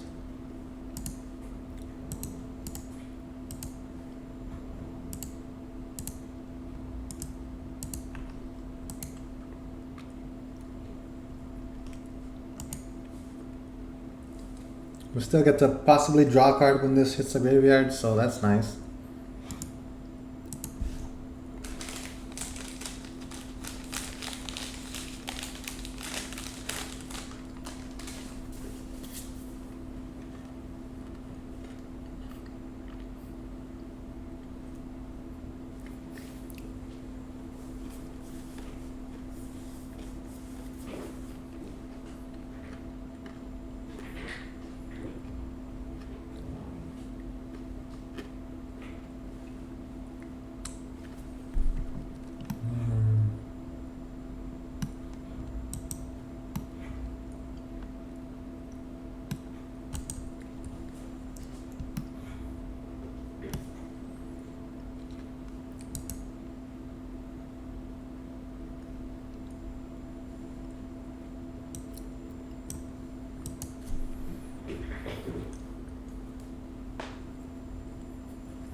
Let's see, what do we get?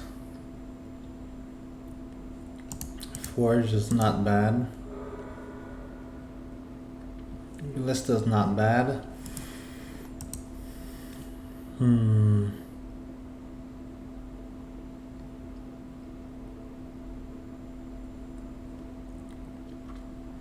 We could O-Stone or Angel, I think. Angel has some competition in the air though. That'd be Angel, and then this would pay for it.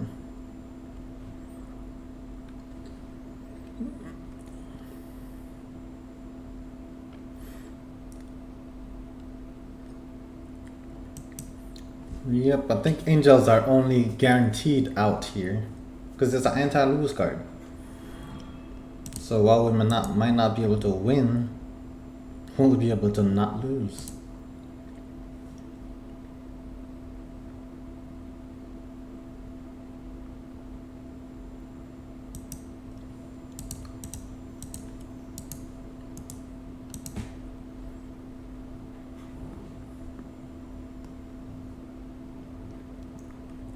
While we're doing all our not losing, we're gonna have to try to snipe them and get them pretty good. If they draw into a Force of Vigor, we die.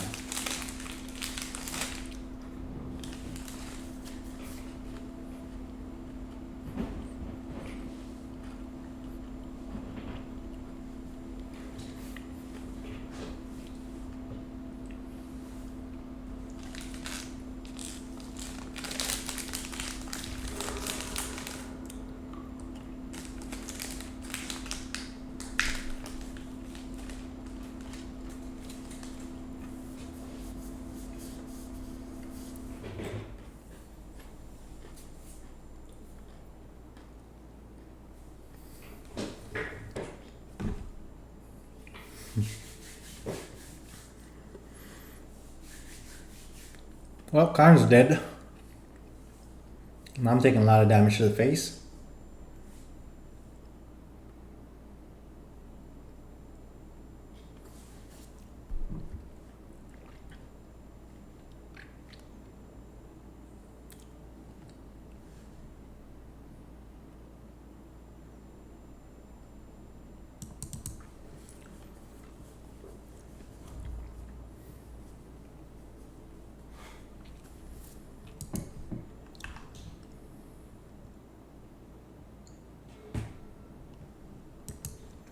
Just go fetch out the... Actually, first, let's forge it up. Let's get that forge going.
Oh no, that's just not attack.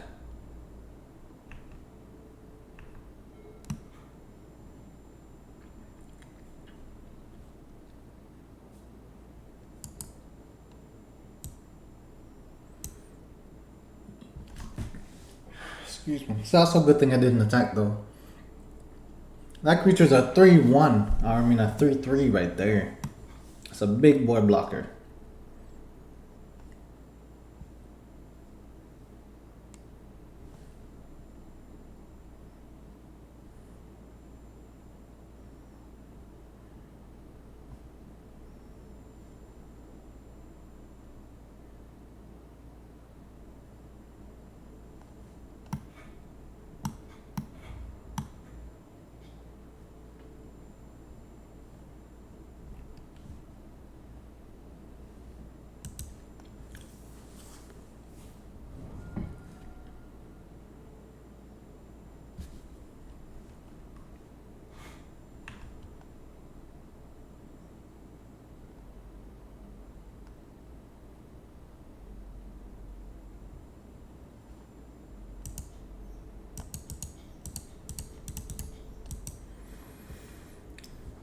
14 mana, 7.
Let's see, this would win us the game hands down if we can get it out.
Kill both planeswalkers attack me for a lot.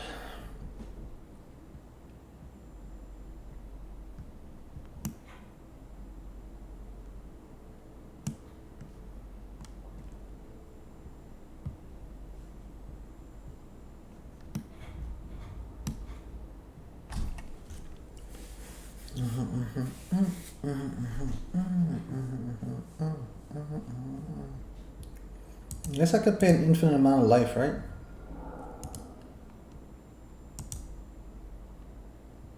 So I might as well just pay life until I get something good.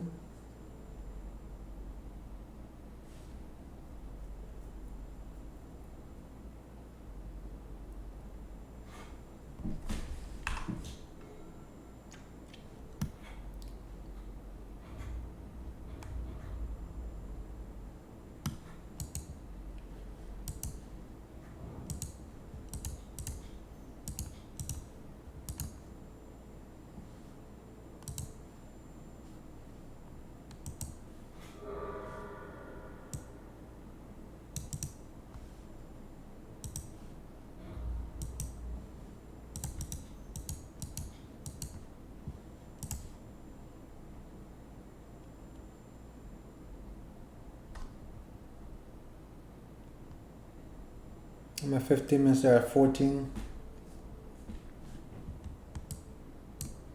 Nice, got the win. I game 2, Sorcery Spyglass out, Pithing Needle in, Ratchet Bomb in, Relic out. Okay, let's see. Old Stone in, Platinum Angel won us the game just now, feels good. Possess Portal, Trading Post, blah blah blah. Alrighty, let's see what else to take out.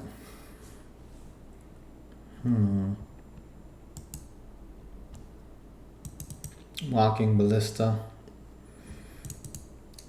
And the card.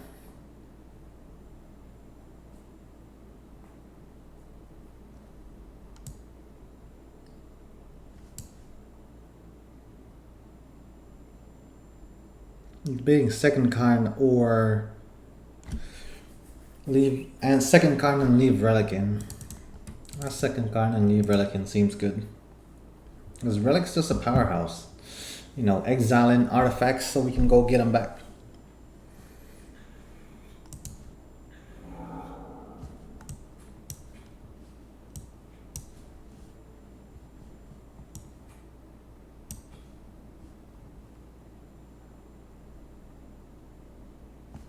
I'm gonna keep this. As slow as it seems, doesn't seem bad to me. Oh, it's the last turn one. Huh, Zabaz.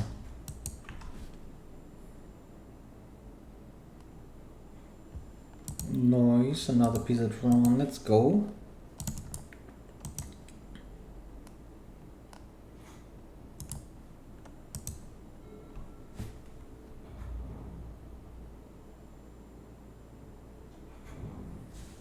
Oof.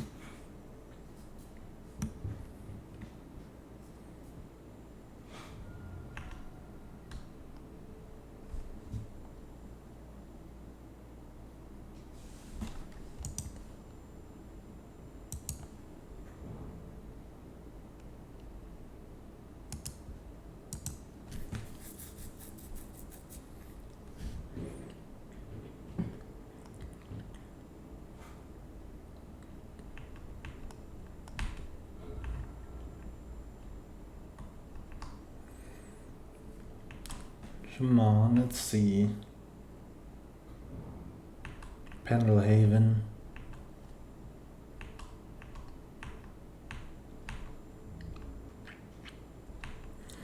So Zawaz still coming in.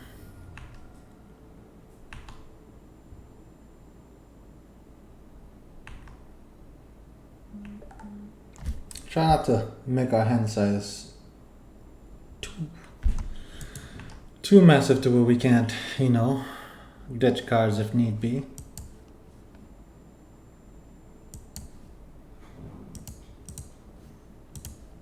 Alright, let's go get a mine.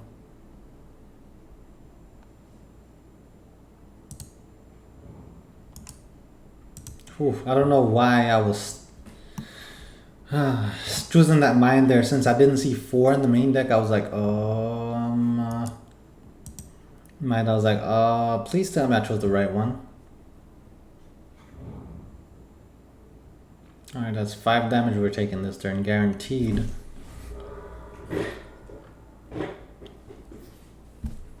Six damage.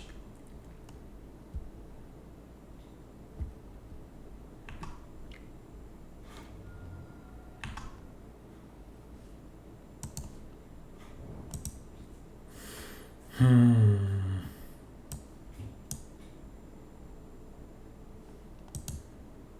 8 mana available.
Alright, let's see what happens. Walking Ballista for 1. Gonna graft onto it, most likely. Or graft onto nothing. It's not like we're not gonna empty our hand next turn, so that's, you know, okay.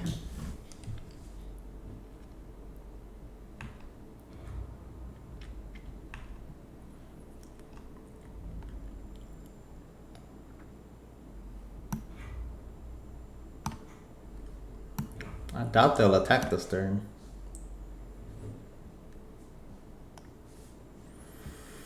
Of course we killed the Zabaz.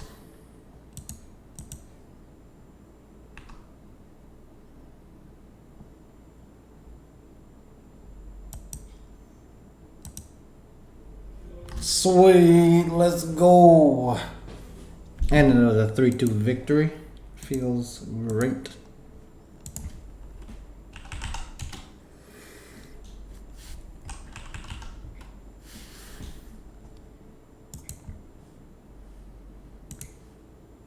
Alright, definitely not a bad ending here. Let's see what we would have drawn. Nope, no seeing that, huh? I'm not gonna click that in case something strange happens. But yeah, 3-2 the first league of the season. I'll take it. Also, wasn't definitely not planning to play Magic Online, but no, ended up playing, ended up getting some money back, so can't complain at all. Well, I guess I could, but it wouldn't make sense. So the deck is still useful in Modern.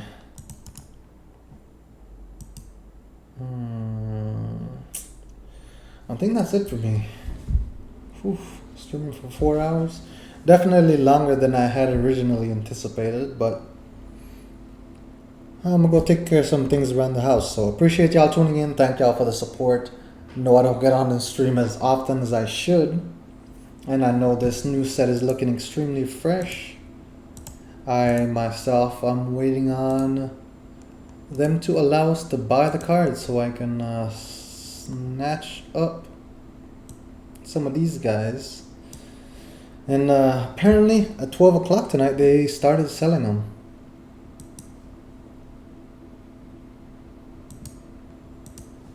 I know I'm getting one of these.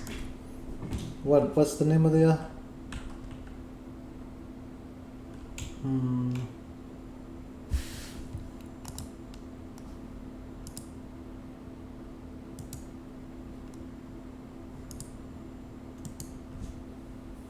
Oh, let's go!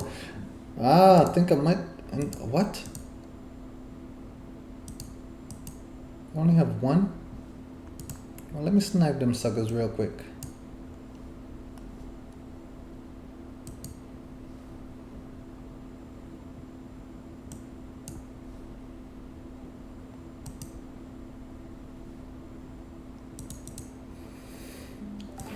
$8.50. Oof, that's a steep price for one card, but let's go.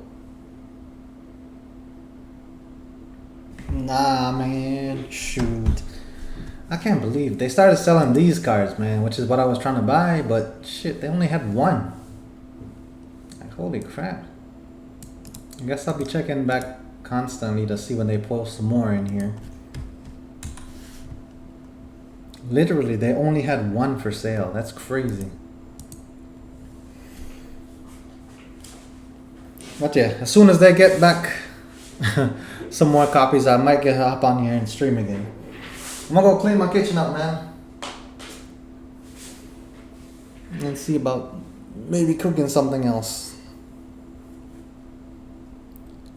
But yeah, thanks for tuning in. Hopefully you don't feel like Magic is such a luck-based game that's based on just money anymore. Oh man. Anyways, I'll catch you on stream. Later, homie.